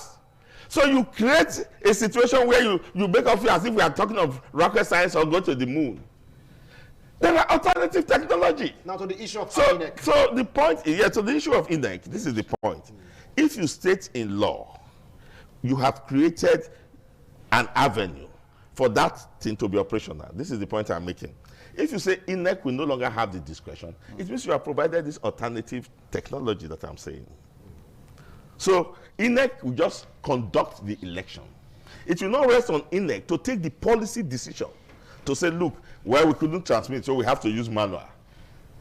You're dealing with people's franchise. Now, as it stands now... Were they not given that opportunity in 2023? Yeah, as it stands now, Chris Ojekere, yes. because of time, and that perhaps may be the last question. Yes. Now, where do we go from here? Because eventually it has been passed. It now awaits the accent of the president, and also the committees have been set, from the committees are going to look at the two positions, the Senate and the House of Representatives. But the crux of the matter is that the Amendment Act bill has been passed. But Nigerians are still not satisfied. So where do we go from here? You have just said it. Democracy is about the people. If the people are not satisfied, you have not achieved anything. But the election because you achieve things for the people to be satisfied. If not, you are not representing the people. So it is either that the Senate, if they have their way, and they won't have their way, I can assure you that, because Nigerians are the ones who conduct the election for themselves. Emperors will not impose on us a system. So they won't have their way. Because if the people do not accept what you have done, you have become a dictator, a fascist. And you want to push it down our throat by the barrier of the gun or whatever you are going to use. So the point is this, where we go from here is that it's not too late. The laws were made for man, not man for the law. So what do we do right now? They have to revisit it. Because they have done nothing. Now, if they did something, then you say they have done nothing. So what was there? It's what they confess. So they have to revisit with those alternatives that you talked about. Yes. Because, anyway, they say they are waiting to harmonize. Now you can see what happened on the floor. You are setting up a harmonizing committee, and then the man who was the chairman of the committee that submitted the report, you omitted him. Ali Udume was pointing it out to him yesterday. So you just see that the intent is not to produce a workable system. And once that intent is wrong, everything you are doing is wrong. Is it? So the people are not satisfied. That's the message we are giving them. We are not satisfied. They have not met our wishes. Our wishes still remain unmet. Okay. So we have to continue to demand that you meet our wishes. Anyway, we want to say a very big thank you to you, Chris Ojekere, for finding time to come on the program today. Like I said, the last is not heard yet. We are still, looking at this situation. The committee members are going to be starting, they are going to start their job today, harmonizing the two positions of the two chambers, the National Assembly, the Senate, and of course the House of Representatives. So let's see what goes on as the situation goes on. But one thing is clear, the Senate has passed the amendment bill eventually. All right, so we'll take a short pause now for other segments of this program. Please stay tuned.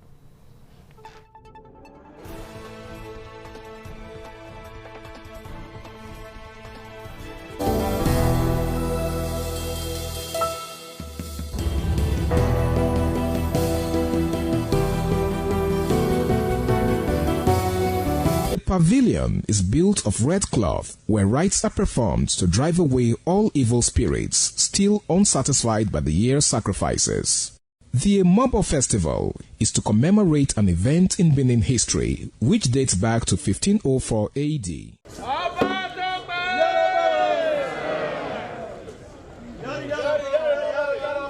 Yari yari, Ọba Tope.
Oba of Benin added a colorful mood to the year's celebration as he walks round the city center amidst cheers.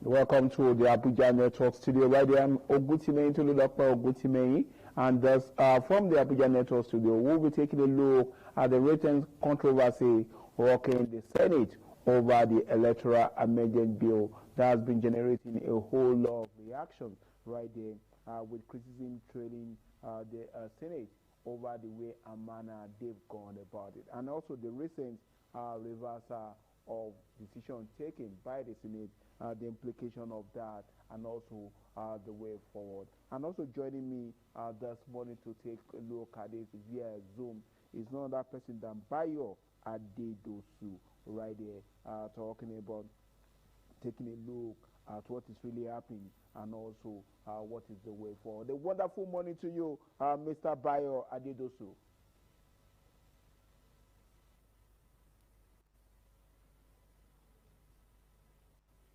Okay, so much for thank you very much, Tolu. Thank you very much, Tolu, for having me in your studio this morning.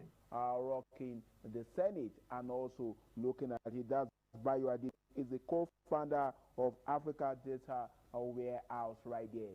What do you make of the recent controversy trailing the Senate over the Electoral Amendment Bill? Thank you very much. I think the Senate, as it were, has done a very poor job. And why did I say the Senate has done a very poor job? It shows that the Senate cannot actually hold its own. They have not shown the capacity to hold their own down, to hold a level. And what do I mean by holding a level? They are pandering to the opposition. They are pandering to a section of Nigerians who do not really understand what they are really asking for.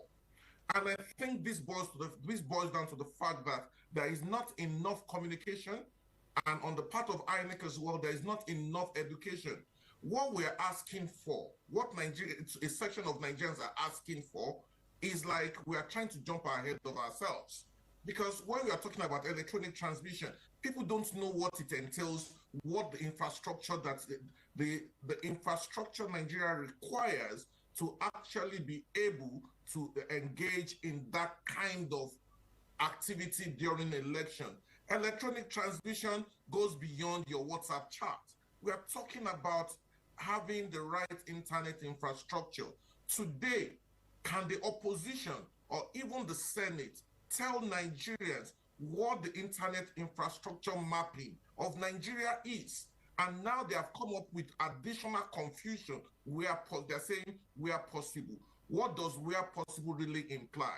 This is where I said the Senate has not done a good job, because in actual fact, electronic transmission is a fast, is not something that is feasible. Even in some advanced countries don't even engage in electronic transmission. But I want to dwell on the new clause that the National Assembly, the Senate has added yesterday. It says electronic transmission where possible. What is the definition of where possible?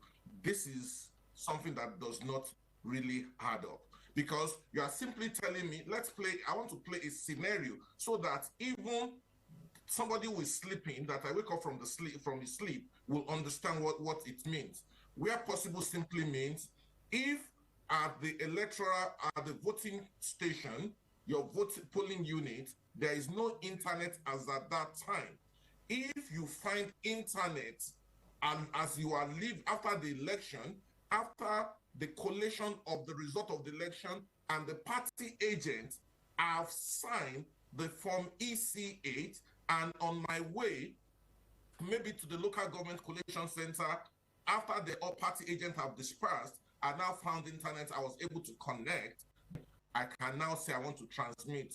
That is simply not what it should be. When we're talking about electronic transmission, transmission should be at the point of voting. And this is a clause that needs to be amended. And I will help the Senate to actually amend this clause as we are speaking. Let me amend this clause for them. Where possible, needs to be expunged from that entirely. Because when it gets to the tribunal will interpret where possible differently.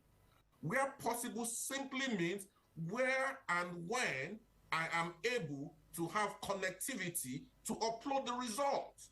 It does not put the responsibility on INEC and the electoral officer to ensure the uploading or the transmission of the collected result from the Form EC8 at the polling unit. So what the law needs to state is electronic transmission shall, because when you use the word shall, it becomes the law, it becomes binding, shall be transmitted at the polling unit in the presence of the party agent. That is very emphatic. And in a situation where you do not, then there should be another clause. This is the second clause. Where there is no internet connectivity to do this electronic transmission, party agents, the electoral officer shall fill an incidence form that party agents shall append their signatures to. So that way, you cannot move away from the polling unit or for the voting station and say you found internet elsewhere and you uploaded it. The incidence form that has been filled by the electoral officer, signed by the party agent, has confirmed that no electronic transmission took place. You cannot leave that location and go and upload it elsewhere. This is why I said the Senate has done a very poor job. They are just trying to satisfy They are just trying to satisfy a section of people who are not the core stakeholders. When we are talking electronic transmission, we need to speak with the telecommunications companies in Nigeria. What is their internet spread across the spectrum of the country? Are they able to provide internet connectivity for ordinary Nigerians, not even to talk about election? So that is where I have issue with the Senate as it were concerning this so-called amendment. It's just a waste of everybody's time. Mr. Brown, let me hold your thought a little bit. We are talking about 2026. Should Senate even be mentioning that where possible, talking about network issues in 2026, with so much being said by the current government of doing so much to improve the lives of Nigerians? Should we be talking about network issues, making them to resort to using manual process in 2026? Should we be talking about that? Let me tell you one thing. I think the media itself is culpable in this misinformation and lack of education concerning the situation.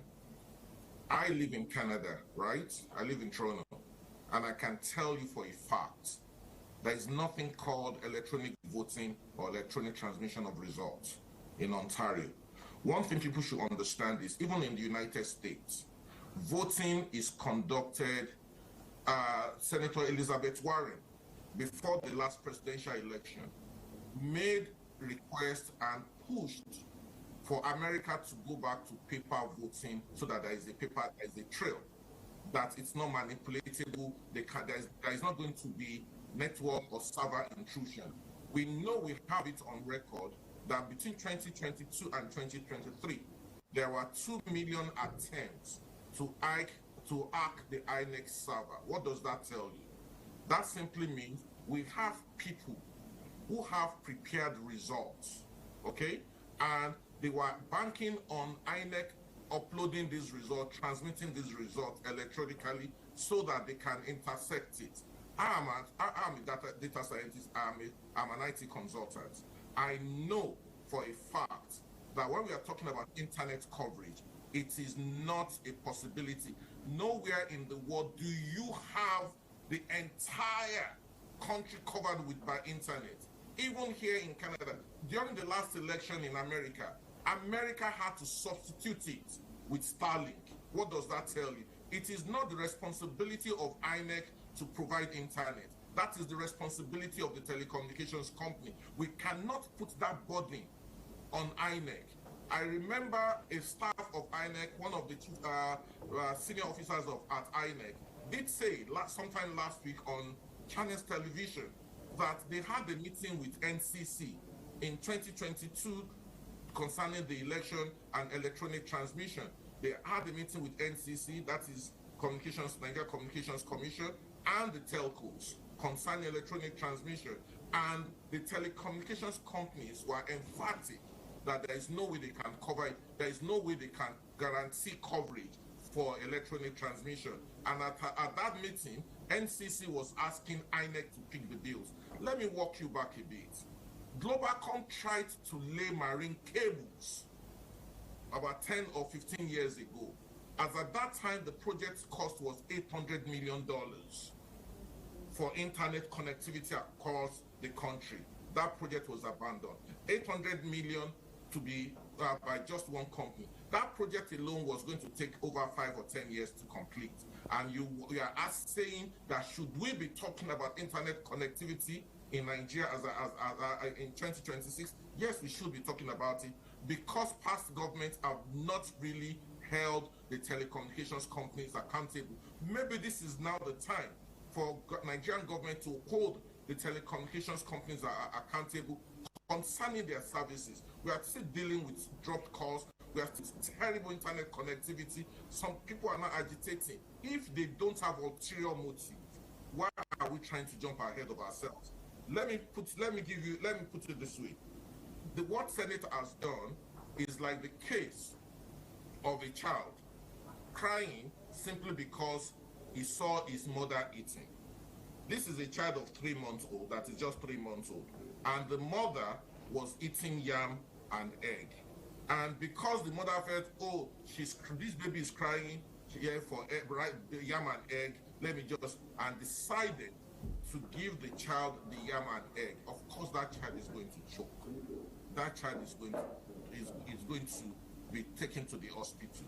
That is what the Senate has done. They have not done a good thing. What they need to do is to hold, at the very most, hold a public hearing, let Nigerians understand the intricacies that is involved in having electronic transmission, the challenges. Nigeria is not there yet.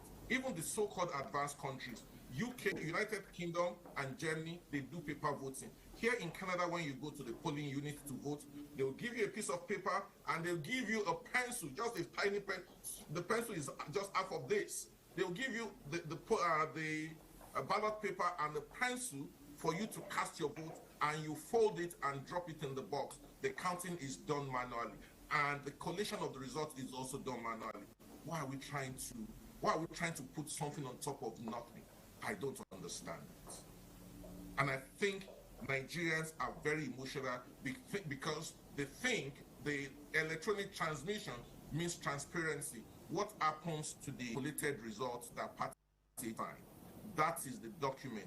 And if any amendment needs to be done, the amendment that needs to be done is actually Section 64 of the Electoral Act that says, in case of conflict with the results, that the transmitted results shall subsist. That simply means where we have conflict between the collated result on Form EC8 that party agents have signed on to and the transmitted result. It is the transmitted result that the court will take.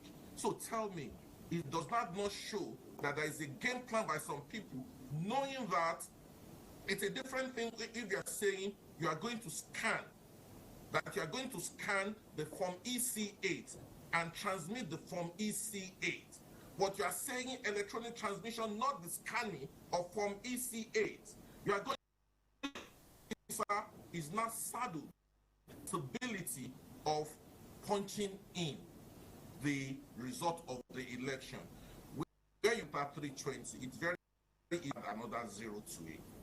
And when it gets to the court will uphold the transmitted result and jettison the manually collated result that party is signed onto, that is actually the original document. Please tell me, how does that make sense?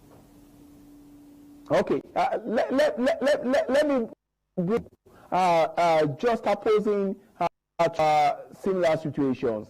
POS functioned in a village state. Then the Senate are telling us situation whereby the network point. Do you not think that we elected into offices to represent are taking us for them to come up with situation assembly? Do you not think they are taking us for a fool?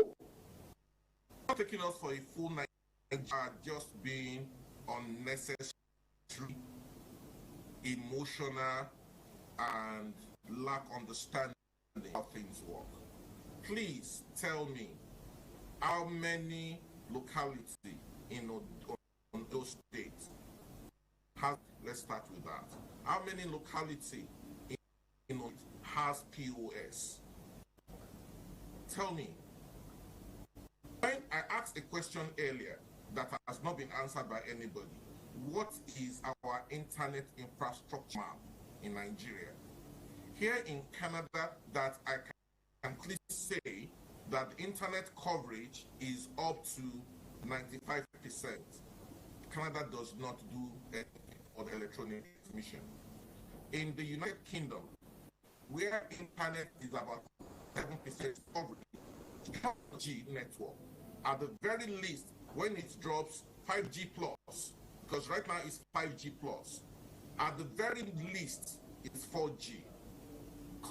They have that coverage. They don't do electronic transmission because of fear of system intrusion. Germany, as advanced as Germany is, Germany has internet 100% coverage across Germany. They don't do electronic transmission because of what? Security, in service security, transmission security. Nigerians, we know that on the day of election in 2023, certain people were arrested at different hotels in Abuja trying to hack into the INEC system to upload prepared results. The unfortunate thing is, since 2023 and today, almost 3 years after, we have not been updated as to the trials of these people, what has happened to them.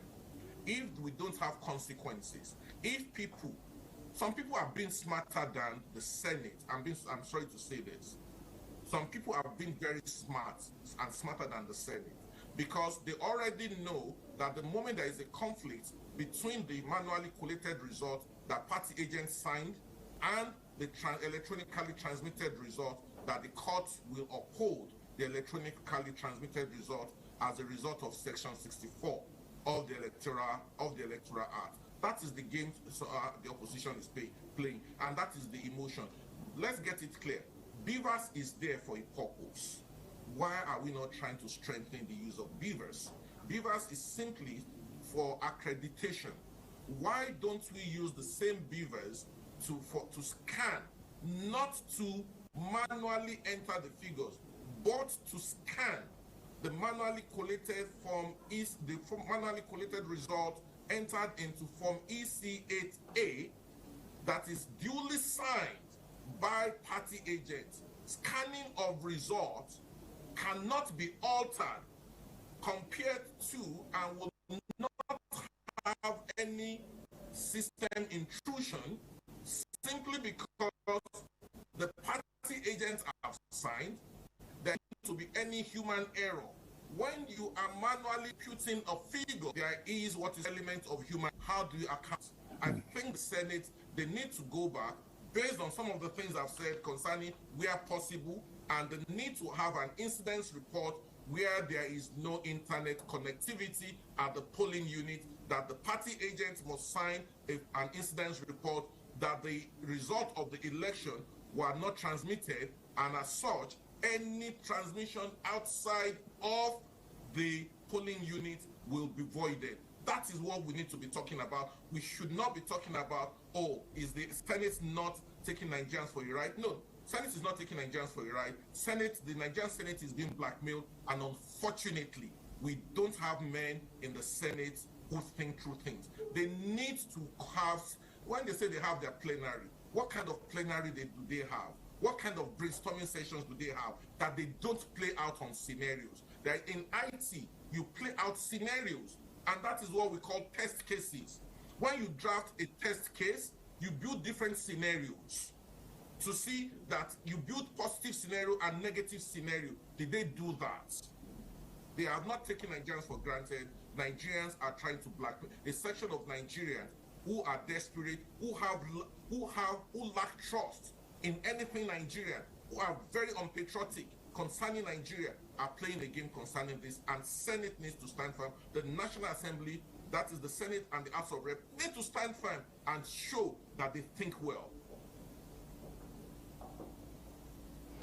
Now let me ask you this. Let's put the two countries side by side, Canada and Nigeria. Looking at the electoral process in Canada, compared with that of Nigeria, do you think we have a long way to go, or we have what it takes to deliver a best electoral process, or only that some certain people are just trying to reach cut corners? What do you make of this? There are two things lacking concerning the Nigerian electoral system. Okay? What are the two things? Nigerians are patently unpatriotic. Patently unpatriotic. And when I say patently unpatriotic, the average Nigerian is always looking for ways to trash the country. Does not have element of trust in anything. That is one difference between Nigeria and Canada. Canadians are trustworthy. They are patriotic, not because the system works for them. The system, if a system works, is because the people make the system to work. The government will put a structure in place. It is for the people, the citizens, to actually make it work. That is where that is the difference between Canada and Nigeria. Nigeria does not have a long way to go. What we need is, we need to show more trust in our system and see how we can help the system grow. The only difference between Canada and Nigeria is that Canadians make the system to work, whereas Nigerians find a way to jeopardize and sidestep the process and the system. Nigeria is not far from it.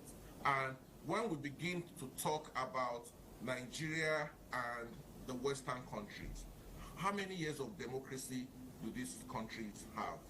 What is our year? How old is our democracy cumulatively? That we are trying to compare. When did we even start having internet in Nigeria? That Nigerians are trying to say this should happen, that should happen. We should not jump ahead of ourselves. Let us focus on what, and when some CSOs, when people are saying, oh, I read the statement by Atiku, by the way, that this has created more confusion. Yes, in a way, it has created more confusion simply because now it says we are possible. It is not possible. It should not even be something that should even arise. But Nigeria and Canada are not to be put side by side because our democracies are not the same. Canada practices parliamentary system of government, which makes election to be strictly at local government level, to be strictly within the riding. So that simply means in local government, you can have 2 or 3 ridings. That means you have 3 representatives to elect, and their elections are the electoral process is conducted within the ridings, and the result of the ridings are collated within those ridings as well. So it's a different thing. We do not have a national election where you need to elect the president, and you need to collect the votes from all the local government, from all the polling wards and all the states to take it to the federal. That is not the way it works. That is not how parliamentary elections are conducted. That is what we should not even be contemplating to compare. It is incomparable to start with, please. And when we are talking about technology, Nigeria is moving up in technology, but we can do better with our IT infrastructure. This is where I'm calling to task the Minister of Communications. He has not been so visible. He has not been. It's not.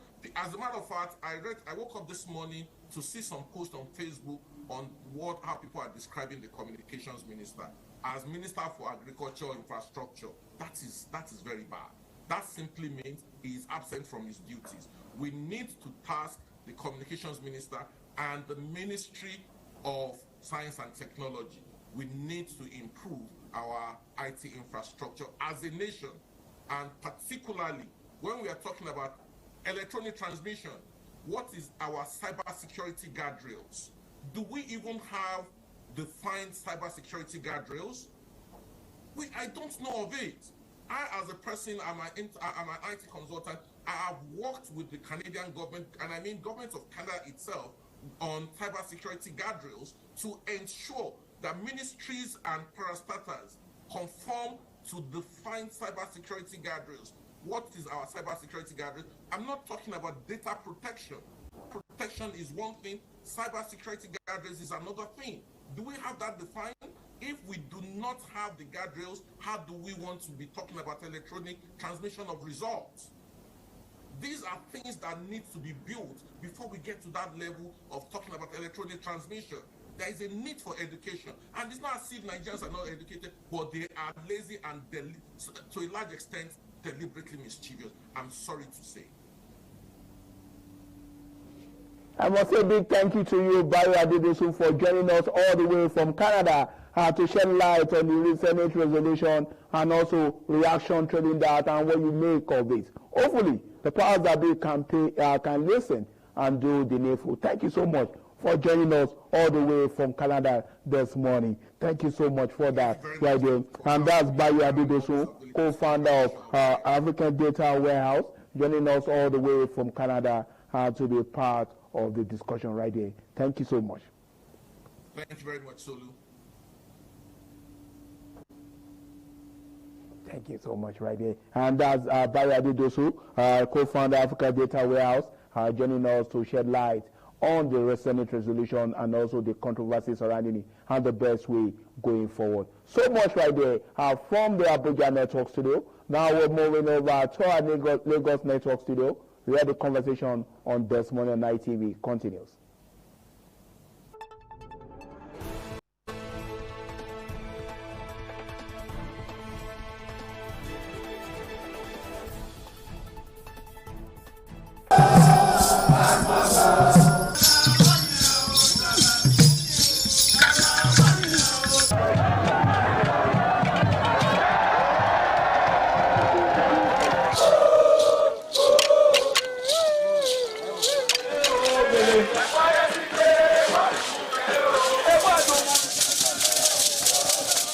This is Aqua Game, a popular game in Africa played by our ancestors to entertain themselves after each day.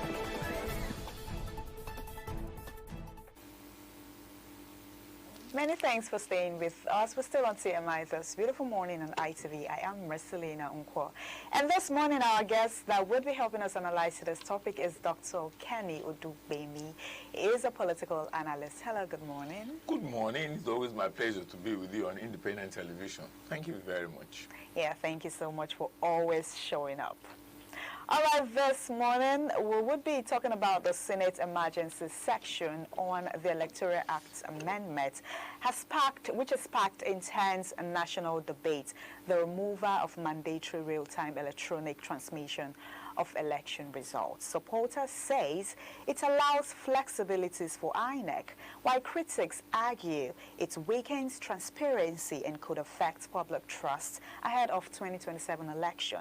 Is this a necessary adjustment or a setback for Nigerians' democracy? So this is basically what we'll be talking about today. I mean, we saw the protests yesterday in Abuja. A lot of persons came out, you know, to talk about this particular situation. Is it the best for Nigerians or a setback? I mean, the Senate is saying that the Senate President Godswill Akpabio said, you know, in case or if there is a network issue, that they would have an alternative to fall back to manual.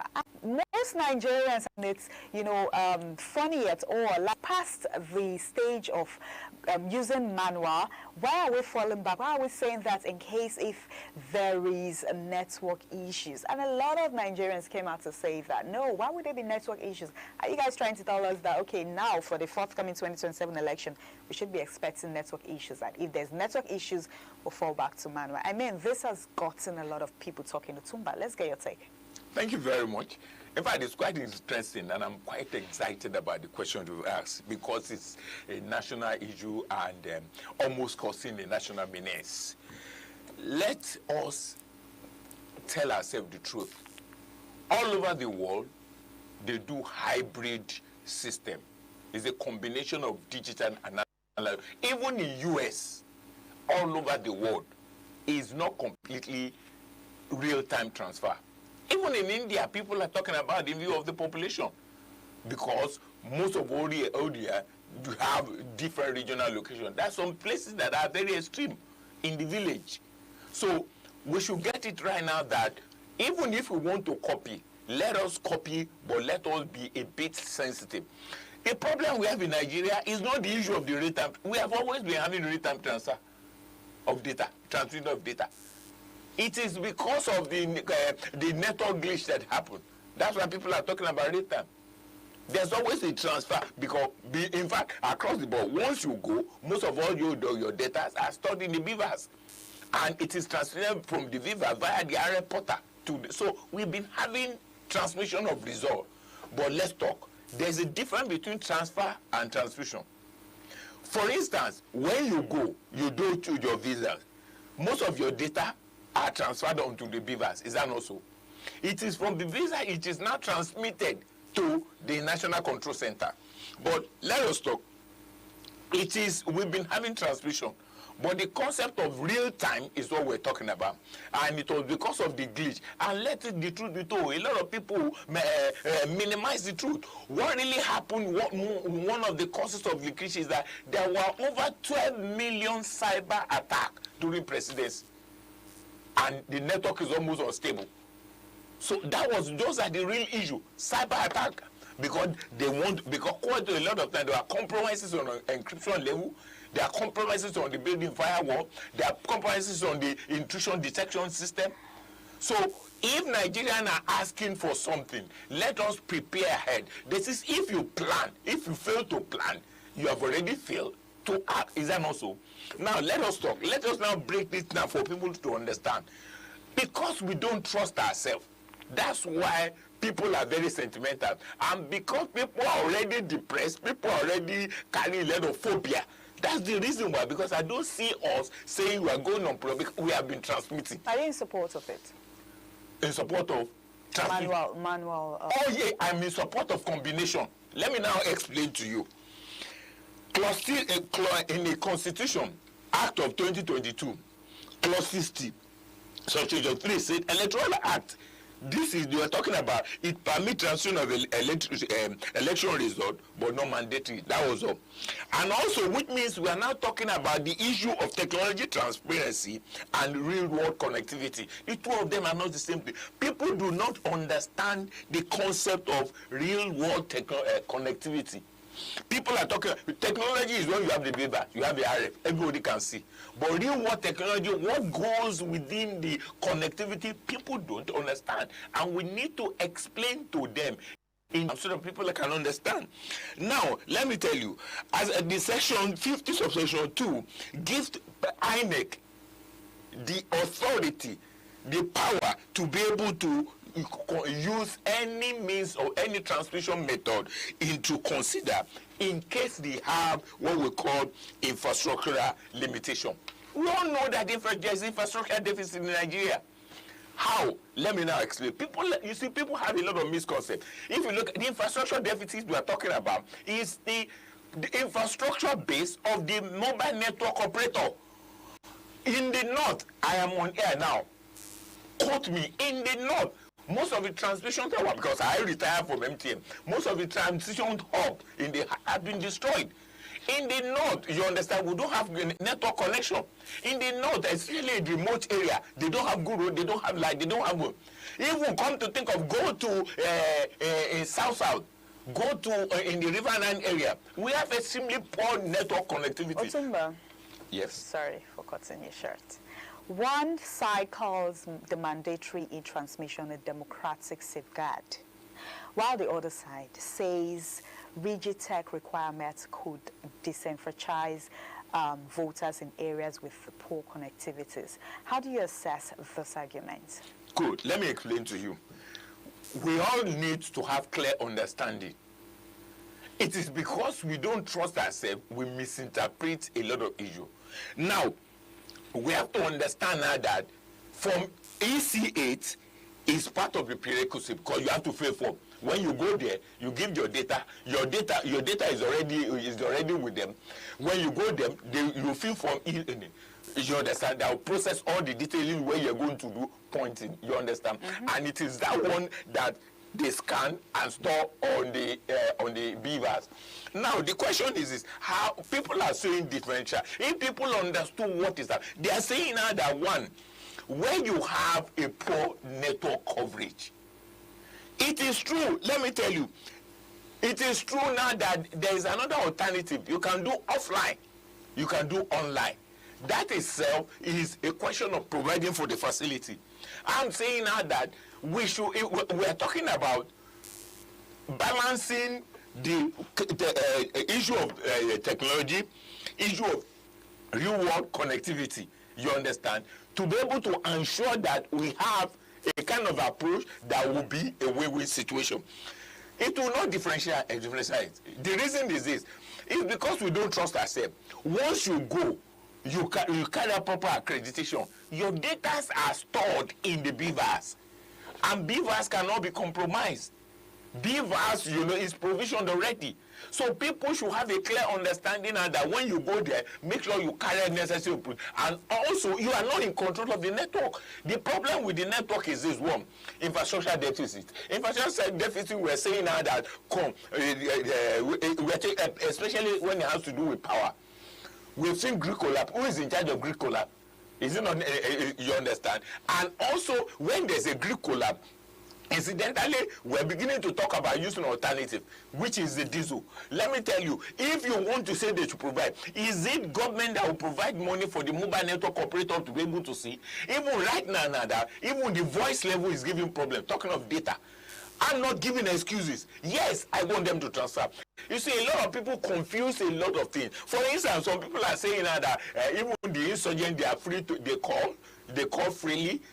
Those insurgents are using a firewall. They are not using the game. They are using the bypass. They are using a separate network. Sorry, before you continue, if real-time transmission isn't mandatory, what stops result from being altered before upload? Let me tell you. You see, the result, it is compromise. It is hacking. It is breaking through the encryption that will cause a lot of issue.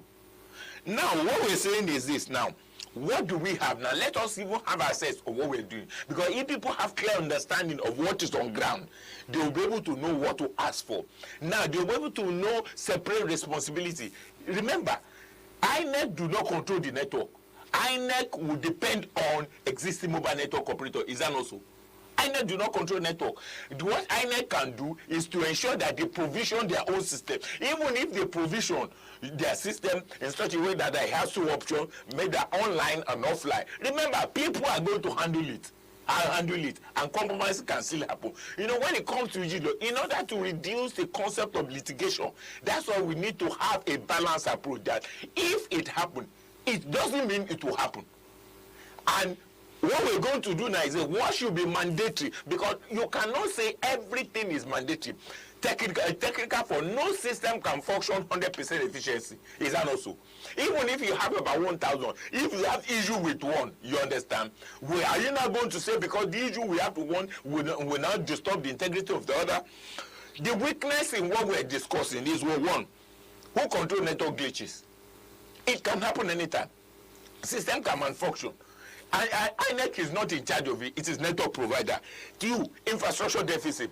If Nigerians are very skeptical about going this thing, they ought to have been talking to mobile network operator to be able to operate their facility in such a way they'll be able to get into it. Otumba, you still haven't answered my question. What I'm saying is, what makes you think the result won't be altered before it's been uploaded? The result cannot be altered because all the agents are there. Security agents are there.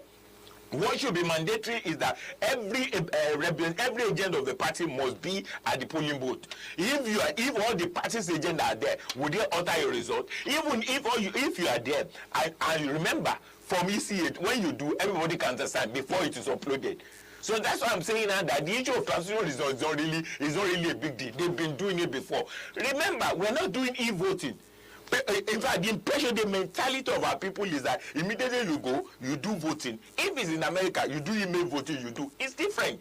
You have to be physically present to be able to do what you want to do. And once your data, ensure that every data is captured through BVAS, ensure proper accreditation, ensure proper collation. Once you can do collation, and because most of the thing will be collated, it is stored on the BVAS. From the BVAS, it goes to RAF before it is transferred for the. So there can be compromises. There cannot be compromises unless their leeway, people drop their hand. Unless, for instance, a party can compromise if the representative is not around. Is that also? A party can compromise through using a security agent. Compromise with the security agent. If all the parties are present, it can be compromised. I'm saying now that I will up to it. It is an inalienable right for everybody, who wants a good governance to ensure that we have real-time transfer. But real-time transfer, we're saying, is relative. People don't have understanding of technology, saying that immediately you do. If you send money now, does it mean the person is going to get it? There will be a lag time. The real time to me is I send money, I have it, go. It has gone. But the real time to you is when you receive it. Is that not so? You mentioned network challenges, but shouldn't reforms at this point push infrastructure forward rather than slow it down? We're not slowing. The question is the infrastructure we're talking about is, we can only talk of upgrading the infrastructure of the INEC facility. Okay. To be able to have offline and online network. But what we're saying is this, but there are some other exogenous factors that we cannot do, that is peculiar because of our nature. I told you, the trust apathy is a major issue.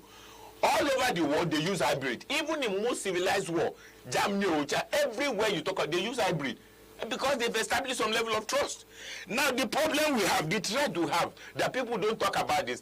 Do you know now that people did not discuss about the issue of the hacking that causes the instability? People don't talk about it now. People don't talk about the resistance to transparency. People don't even talk about people's compromise. There are a lot of compromises it has to be done. Because even people in the INEC, people from a particular region, don't let me mention, most of them are in the INEC. Most of them are working for their for their principal. The question we're saying is this: when we have a balance, there must be a balance between the use of technology and the issue of connectivity. Remember, the issue of connectivity, we're not in charge because it's the sole responsibility of them. We can only talk of INEC upgrading their facility in such a way now that when they deploy it, it will function. How many people, if really people are interested, how many people have shown keen interest also be valid? How many people just unusual IREP? How many people even talk about the how susceptible to hacking? What can be done? Because we should all work together to ensure we have a hitch-free election. It's not it is because people have phobia. The opposition party don't even have the local standing. They are talking. There is always transmission of data. It's only a question of semantics. The real time we're talking about it's the same. It doesn't mean that when you're in polling booth, you will say people who lack knowledge are saying that even at the polling booth, there must be collation. When people don't have understand, even at the polling booth, there must be collation before you step. And there must be reconciliation, you understand, with the E-Form 8. Before you now some sort of send the data, it is when you collect it, everybody sign. It is the data from the signed copy that will be the data will be stored on Beaver. Otumba, yes. You've been talking about trust. Don't you think these people, of course, they are not scared to trust. I feel, don't you think what they are scared of doing is, if we trust and come out and vote, would our votes count? The vote will count. Let me tell you. Why I'm saying the vote will count is this. You have a responsibility as a responsible citizen. The power to decide who your leader is rests with you. Remember, your responsibility is from A to Z. You don't go to polling booth and do your own and just go like that. Stay until it is counted. So I'm saying now that what we can control is what you should exercise, that it is mandatory. People are confusing the issue of banking. People are confusing the issue of POS with it. In banking, they have a secured network. They build a firewall. And it's for their, they build a firewall, they have a secured network. How secured is our own network? Even most of the elections, especially presidency, because it is, for instance, others is state jurisdiction. If you say you are doing governor of Lagos State, it's within Lagos. It's the people in Lagos that will vote, you understand? And if they're going to be manipulation, it is limited. But when it comes to the issue of presidency, it is general. We have apart from the local influence, we have external influence. I'm not justifying why we shouldn't have. I've said it, there's an inalienable right of all to determine for real time. But the question is, wherever is not possible, as of now, we have some state that we don't have a full coverage. All the network providers do not have full coverage across the board. We can only begin to talk about that if there are provisions for it. We can only be talking about that if, for instance, we have a penetration detection system. Nigeria should worry about safeguarding the system. I agree. No system in Nigeria cannot be compromised. If you say you are transmitting, how about people who are hacking? How about people who are trained? How about people who have even agree with the contestant they will hack for him? That was what caused in the last election. The video is on screen when people are saying the UC, they will do everything to ensure one candidate win. When people don't trust one another, if, for instance, we all have open mind, we know what we're doing. And two, why we should be very careful with this is legal issue. We've been saying that we want to have a reduced approach in the suit, in the compromises in the court, that we don't want Supreme Court to continue to determine who is our leader is. Now, we all need to look at what we have on ground. What we have on ground, the efficiency of what we ground, how people collaborate, how people agree with one another will determine the result we're saying. From my understanding, only responsible citizens who are ready to do the right thing at all times will produce good results. Being led by leadership that are credible. But when citizens are compromised, leaders are greedy, self-centered, how do you have the output to be correct? Okay. Why do you think this issue has generated so much intense public reaction compared to other amendments? Thank you very much. Because of the perception of what they had in the last election. They thought it's because of the network glitches they say. They never want to understand that there must be a balance between technology and the real world connectivity. The connectivity is not only with INEC alone.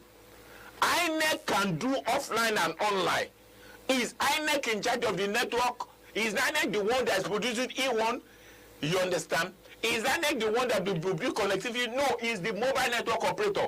Nigerians should worry about what is the strength, what is the quality of network with MTN, what is the quality of network with Airtel, what is quality of network with Glo, and they must also look around and see the strength and the penetration. If you look at most of the videos on the internet, the protest videos, some Nigerians, what they were saying is, I mean, we are talking about network. What about those bandits in the bushes? You know, they make calls, they collect ransom, and why are they complaining about network for this forthcoming election when those bandits, they have access to network? Why network works for them? Why is the Senate president saying if there is network issue, then we would fall back to manual? Let's talk. What kind of network works for them?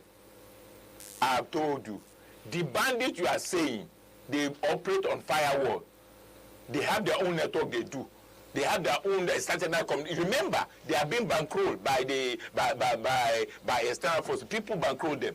You understand? ISIS, ISWAP, they use their own international network. For this, are you saying now that if they're using their own existing network, they won't be caught? No, they are not using their own network. I can confirm that to you. They are not using their own network. They are using a firewall. So what we are saying is this: let us look at, now that we have opportunity, I'm still saying the real-time transmission of result is possible. I've not said it, but it's subject to certain conditions. And I'm saying upgrading of infrastructure of the mobile network operator, infrastructure of the existing network of INEC. I'm saying now that the issue of power, the Greek collab, is it the INEC that is instead of Greek collab? I'm saying now that provision, ensuring that even when the Greek collab, there is alternative which is using generator and diesel is readily available. I'm also saying now that is INEC in charge of harsh weather condition. Whenever it is rainfall, whenever we have harsh condition, the network fluctuates. Is that not so? Now, the most important, the most crucial thing we should be very careful is because some people are heavily compromised. There's nothing you give Nigeria they will not alter. Let the system function, they will act. Provide an all-back facility. Provide the memory card, Nigeria will change. They will replace it. How do you talk about behavioral attitude of our people? I'm saying now that if we want a change, let everybody change. I'm not supporting that we should. We have been having a real data transmission. Everybody, the government, the people. The people, no, people should not. No, people are only enjoying semantic. Real time. Let me tell you, in the Senate, the last election that brought all the senators, is it not real time they do? The House of Reps, is it not this? The House of Reps did not do? They did governorship candidate in Anambra. They give in Edo. Why didn't they transmit result? There had always been a transmission of result. The issue of real time is an invented issue, and real time is relative. I'm saying now that if we all come together to deal with the force majeure, anything, a party that come, if we are all honest, if we all have a clear, if we don't have egocentric ability, if we don't have mentality that some people must win, if we allow things to go, it will go, there will be seamless transfer of the data. So do you see political interests influencing these decisions ahead of 2027 election? Oh yeah, interest is Jamil. Remember, let me be frank with you. I've said it, and I will repeat it again. People in the House of Sin, in the Senate chamber, people in the House of Rep. How come you have some of them spending 35,000? Is it their house? Is it their inheritance? Some people are always returning back to the house. Why? Is it their entitlement? They also have their, for instance, Abaribe, there is operation. There is an opposition party. He stood up. He went, okay, people to repeat it. He is saying now that for people to come and all the senators should stand up one by one to see who will support real time, who will support this. What happened to him? All of them are defending their interests. How many of them can say everybody appreciate there's a problem? But do we discuss about a problem? We don't discuss our problem with one solution. I'm not saying they cannot be real time. I'm giving conditions where there will be time. There should be a backup solution with INEC, so that they can do offline data rates. And also we have it before. Everything you store on the beavers, it is stored until if there's no connectivity. But when you get to the control center, when you come to collision center, you will get it. And we should improve on that. But most importantly, what I'm still saying now is this: the temporary network outage. The offline facility will only do our temporary network outage. The outages we are talking about is the mobile network provider. That is the Glows of this world, MT of this world, Airtel of this world. They should improve on their capacity. So don't you think this controversy could affect voters' turnouts in 2027? It is because they don't have education. That's why we're telling the voters now. People have, most of the elections, people bias their mind to say vote count. Why are we on the media? To educate the people, to tell the people that their responsibility, that what is mandatory, what should be mandatory is that when you cast your vote, be there. Let them count in your presence. Let them enter the right. Let all the agents be there. Because you are not in control of the network. Are you in control? The only thing the only thing INEC is in control is to provide backup solution. Otumba, no, what they are saying is, you said let it count in their presence. Does it count? It counts. Okay. If it doesn't count, people will not be in the House. They will not be in the Senate. They will not be in House of Rep. People don't trust one another. People have premeditated mind. People are opinionated. Somebody must be there. Why must we say somebody must be there? Why can't we allow election to determine who will be our leader? So if you were advising lawmakers today, what would you recommend? Simple. They must ensure that there is real-time transfer. The problem we're having is when you do not satisfy people. For instance, if the lawmaker came equivocally to support the real-time transfer, and I also analyze both these real-time transfer were supporting it, but it's subject to certain addendum. People will not shout. What I'm saying is real. There must be I will support real-time transfer so that there will be no manipulation, so that there will be no impunity, so people's impunity will not change them, so that people cannot corrupt the issue. But at the same time, people's attitude in terms of hacking, then in terms of hacking, the firewall is still there. People should not stop. They should stop. So you are guaranteeing Nigerians that this change won't create loopholes ahead of 2027? Let me tell you, there will be no loophole. All we're saying, all of us must work together. It is time for us to look at the status of BVAS and RF. It is time for us to talk about providing a backup solution. So in case, if there is no network, in case, if there is no power, they could still store the data until they get to National Control Center. Everybody must show interest. But for you to say it is mandatory, you understand, it is mandatory. Where it fails, there's always a time lag. Because if network fails, there's a time lag. They have to do collation. When they do collation, they now do, they enter the digit, they will transmit. So there's always the transmission of the result. It's only the timing that we're talking about. Otumba, I feel it's just you and few of Nigerians that are in support of this old manual.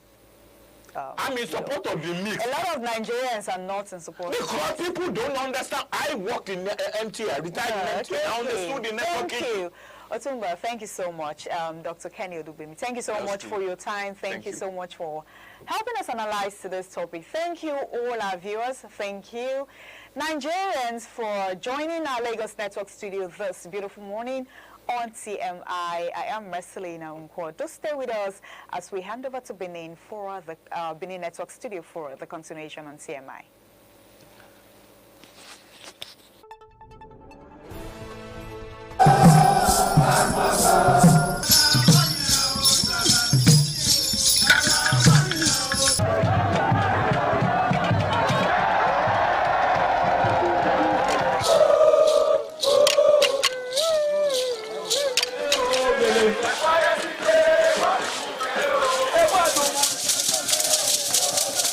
This is Aqua Game, a popular game in Africa played by our ancestors to entertain themselves after each day of farming.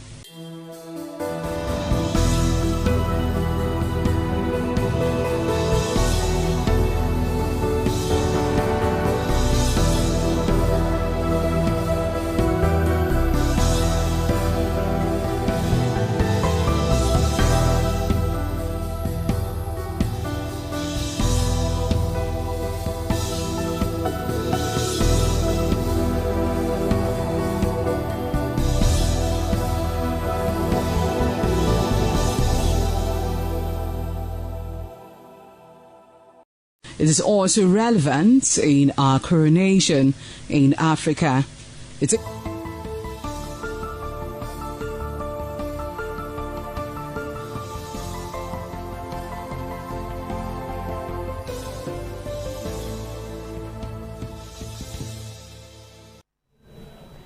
Good morning. Welcome to the news update on Independent Television. I am Eko Davis. The National Agency for Food and Drug Administration and Control, NAFDAC, on Monday uncovered what is described as one of the worst counterfeit medicine operations in recent years, seizing over 10 million doses of fake and banned drugs hidden inside warehouses in Lagos State. Director of Investigation and Enforcement and Chairman of the Federal Task Force on Fake and Substandard Products, Mr. Martins, who stated this while briefing journalists, said the discovery followed intelligence from a training meeting on suspicious activities around the trade fair, Navy area.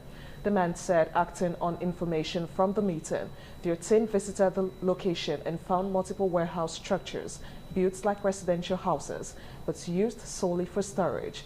According to him, the area is deserted and not somewhere people normally visit, which is why they operated undetected. He described the operation as the work of an international syndicate. The NAFDAC official, who warned that Nigeria's health system is under attack from counterfeiters driven by profit, noted that the country is under siege by people who want to make money at all costs.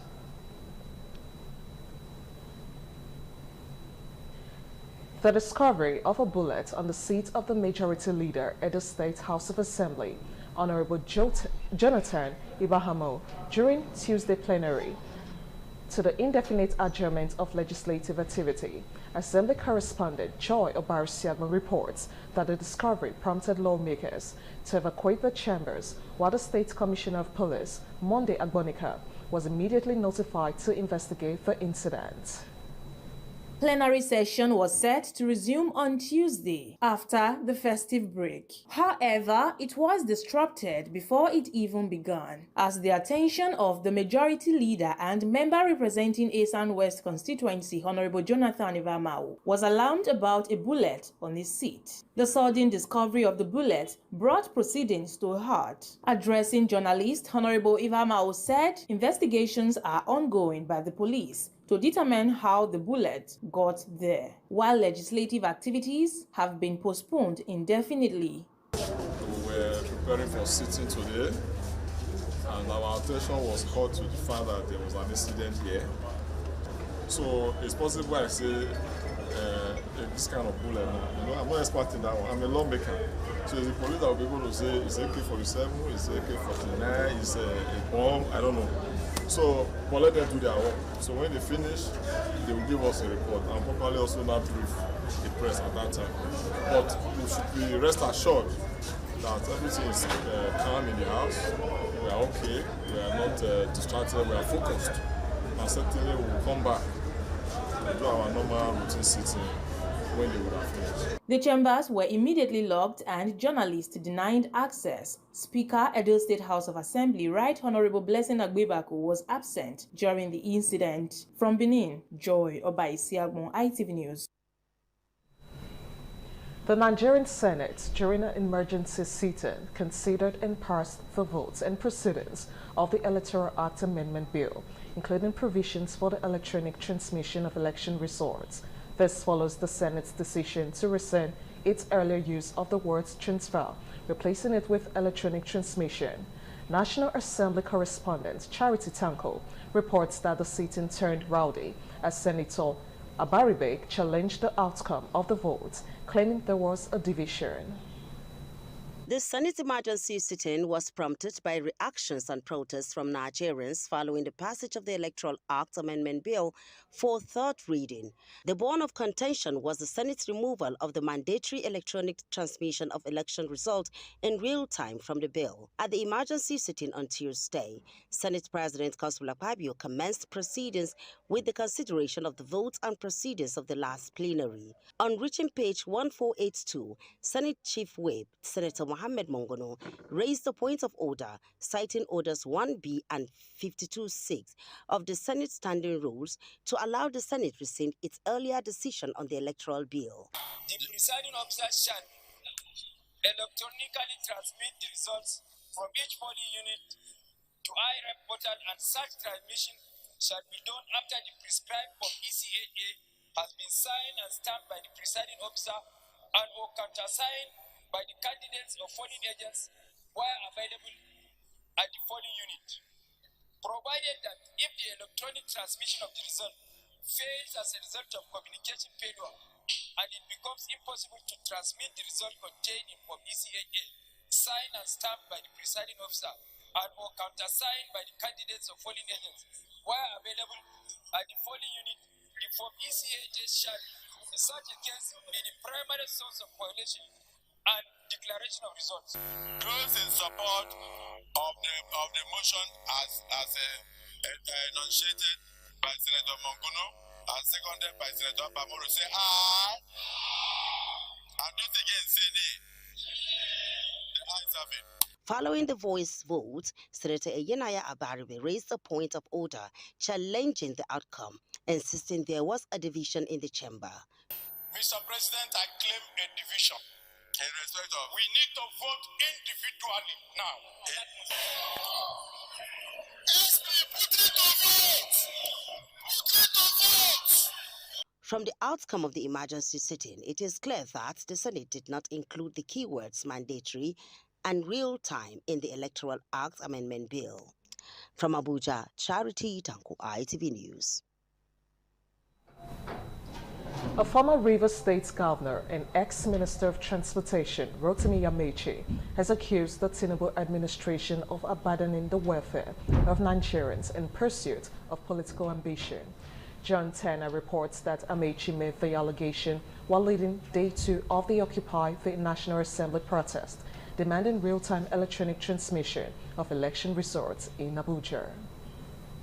A sight to behold as protesters chanting various slogans thronged the main entrance of the National Assembly. The Day 2 protest drew the presence of the former Rivers State Governor and ex-Minister of Transportation, Rotimi Amaechi, who joined demonstrators in demanding real-time electronic transmission of election results in the Electoral Act. Protesters displayed placards with inscriptions such as "Our vote must count" and "Make electronic transmission of election results to the IREV mandatory." The protesters were, however, stopped by heavily armed security personnel. Speaking with journalists at the protest venue, Rotimi Amaechi accused the Tinubu's administration of abandoning the welfare of Nigerians. People are dying, they don't care. That day, Senator Babi will be in his mansion with police, with army protecting him, while people like us will be on the field. And they are rigging the election. But you know one funny thing? If you think they won't rig, you're wasting time. To stop them from rigging, we must come out in large numbers. I don't know. And if it's a Babi, I know. If it's the one I know, because we are governors at the same time, he doesn't think it matter. The problem is not even a Babi. Even the president doesn't think the citizens matter. The only time the president began to react to insecurity was when Americans. The day the Americans said, "Oh, they are killing Christians," that's when the president felt his office is threatened. He doesn't care about Nigerians.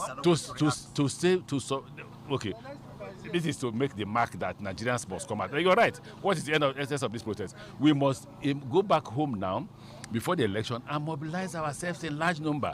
If there are 300,000 policemen, bring out 600,000 Nigerians. The protesters also accused lawmakers of undermining democratic reforms to sustain the demonstrations until the National Assembly includes real-time electronic transmission of election results in the Electoral Act. From Abuja, John Taylor, ITV News. This is where we'll call it a wrap on the news update on Independent Television. Thank you so much for listening. I am Ihoy Davis. Good morning.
Playtime is 45 minutes per set.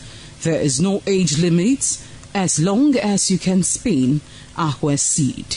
Ayo or Akwe game, known as the game of intellectual. This game requires a lot of mathematical skills. Akwe game is played with carved wooden box containing 12 holes.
Beautiful people, welcome to TMI Socials, where we talk about trending stories making waves on social media. It's another beautiful Wednesday morning, and I am Marcelina. All right, you know how we do TMI Socials? We get to hear people's reaction, of course. Different people with their different reactions. Our first story today, is a trending story all over the internet. It has been trending, and this particular video has gotten a lot of people talking. The Senate amend Electoral Act, presiding officers to transmit election results electronically to the IRF portal. But if electronic transmission fails due to network issues, the manual result sheet will be adopted. This particular video has gotten a lot of people talking. Take a look at the video, before we go to the reactions. It's very simple. If you disagree with him, move your counter motion. So if you agree with him, you agree with me when I put the votes. When I ask for the votes, when I ask for your consent, let me read the motion. His earlier motion which passed in our last sitting, he has sought to rescind that, that is in respect of section 60 subsection 3. And this is what it is. That the presiding officer shall electronically transmit the results from each polling unit to the IRF portal. And such transmission shall be done after the prescribed form EC8A. Interesting. If electronic transmission fails due to network issues, the manual result sheet would be adopted. Okay, this particular video has gotten a lot of people talking. Let's take a look at the reactions. This person says there should be no clause for it to fail. If it fails, the election should be cancelled and redone when network is good. Let's take a look at another reaction. Obasa says, we rejected manual result sheet. Let's focus on the electronic transmission only and make sure it does not fail. This 2026 for heaven. This is 2026 for heaven's sake. Let's take a look at another reaction. Chibu says, I was a presiding officer in one of the polling units in the 2023 elections. I finished at my polling unit at around 3 p.m. because there weren't much. After all recordings, I tried submitting the online copy to the IRF portal, but it didn't go through until 1 a.m. the next day. We weren't allowed to leave until all the INEC materials were accounted for. I finished mine around 2 a.m. the next day. Okay, let's take a look at another reaction. This other person says, the Senate just gave early bad actor in a coming election a manual for how to cheat. Just say the network failed by making manual results the plan B for network issues. They have basically invited the ghost of 2023 back for an encore. If the network works for banking, it should work for ballots, period. Let's take a look at another reaction. This other person says, everyone can now go home. These politicians are always one step ahead. Definitely, electronic transmission would fail due to network issues, and they would succeed in their rigging by doing it manually. Okay, let's take a look at another reaction. This other person said, progress, but half-baked. Electronic transmission is a step towards transparency, but the backup to manual sheets have leaved room for the same old manipulations. Implementations will decide if this is real reform or just political theater. Okay, this other person says, LOL, lawyers seeing the loopholes in what Akpabio just said and will be waiting to cash out after election. It is just for APC to pay network providers to make network poor for the entire election week so that it won't look like it started on Saturday. Okay, that is for that. We're still on TMI socials. We saw a video of a woman also trending on social media that says, my husband was kidnapped and killed after collecting ransom just a day after our wedding. Young widow broke down in tears at the ongoing protests at the National Assembly in Abuja over electoral reform. Let's take a look at the video before we look at people's reaction about this particular video.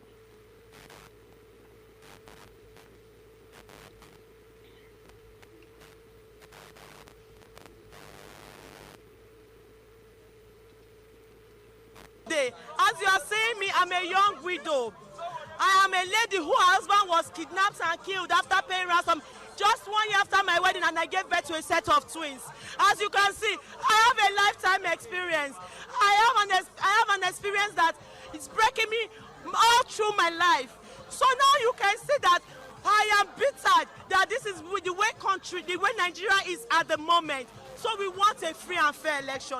How we are asking, why am I here? Why did I fly all the way down to Abuja? It's to tell the Senate, to tell the National Assembly, to tell the Senate that please, we want electronic transmission of our election results. Real-time electronic transmission of our election results. Interesting. What she wants is free and fair election, according to her. Let's take a look at the reactions. Okay, this person says, this is heartbreak beyond words. A young wife, a fresh marriage, and a husband killed after paying ransom, while she watches powerless. And yet, the government sits quietly, focusing on politics instead of protection. If this doesn't scream urgent reform and security failure, what does? Nigeria must prioritize lives over bureaucracy.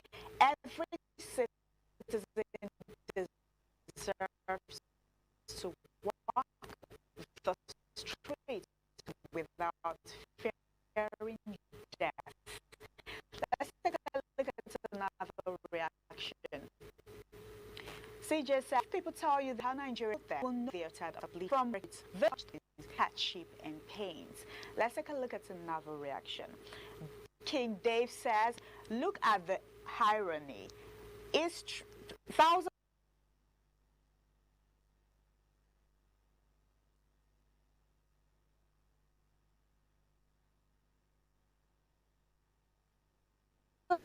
efficient when it is time to suppress citizens, not when it is time to save them. Okay, let's take a look at another reaction. The author said, in the long run, whosoever is telling you democracy is what we need in a complex system like Nigeria is joking. Dictatorship, democracy is what we want in Nigeria, or let us stand for region now. Okay, another has appeal, and it is called accountability. Enough is enough. This other person says, This is no one should have their spouse a year after, because it's to protect. We can't keep literally where even this is safe. This is why as for matters, enough is enough. Interesting. Okay, this is all we've got for you on TMI Socials this beautiful morning. I am Marcelina. Let's move over to Benin City where Evans is standing by. Evans. All right, thank you, Marcelina. There, yeah, enough is enough, and Nigerians are still reacting, talking about the electronic transfer of the election results. And like we said during our discussion that the last is not heard, the National Assembly is going to harmonize their own findings with what comes up from the House of Representatives. And I don't know, that's just the way it has to be. I think, you know, we must move forward, we must go forward, and we must make preparations for the election. Well, this way you get to hear words like the battle rages on. You know, the citizens, they don't want to back down. They say you have to make some part of a particular bill or law clear. You have to indicate it.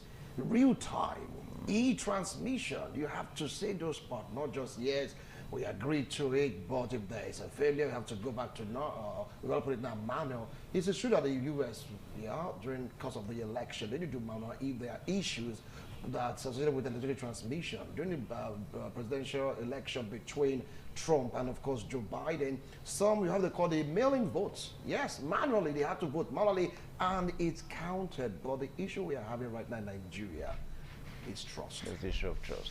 Yeah. All right, so let's learn how to trust ourselves and trust us, because that alone will move our country forward. Well, we'll take a toll on the program here today, and many thanks for joining us all the way from 7 o'clock. Tomorrow, by the special grace of God, the same program returns on your television.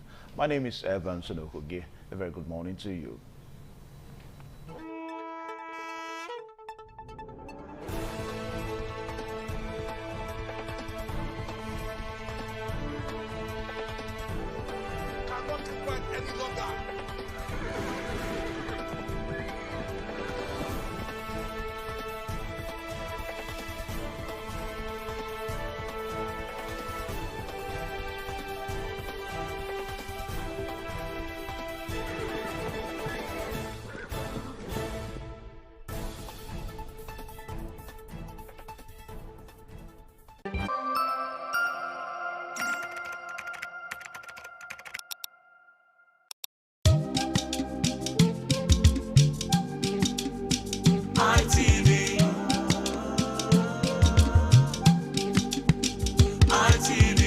ITV.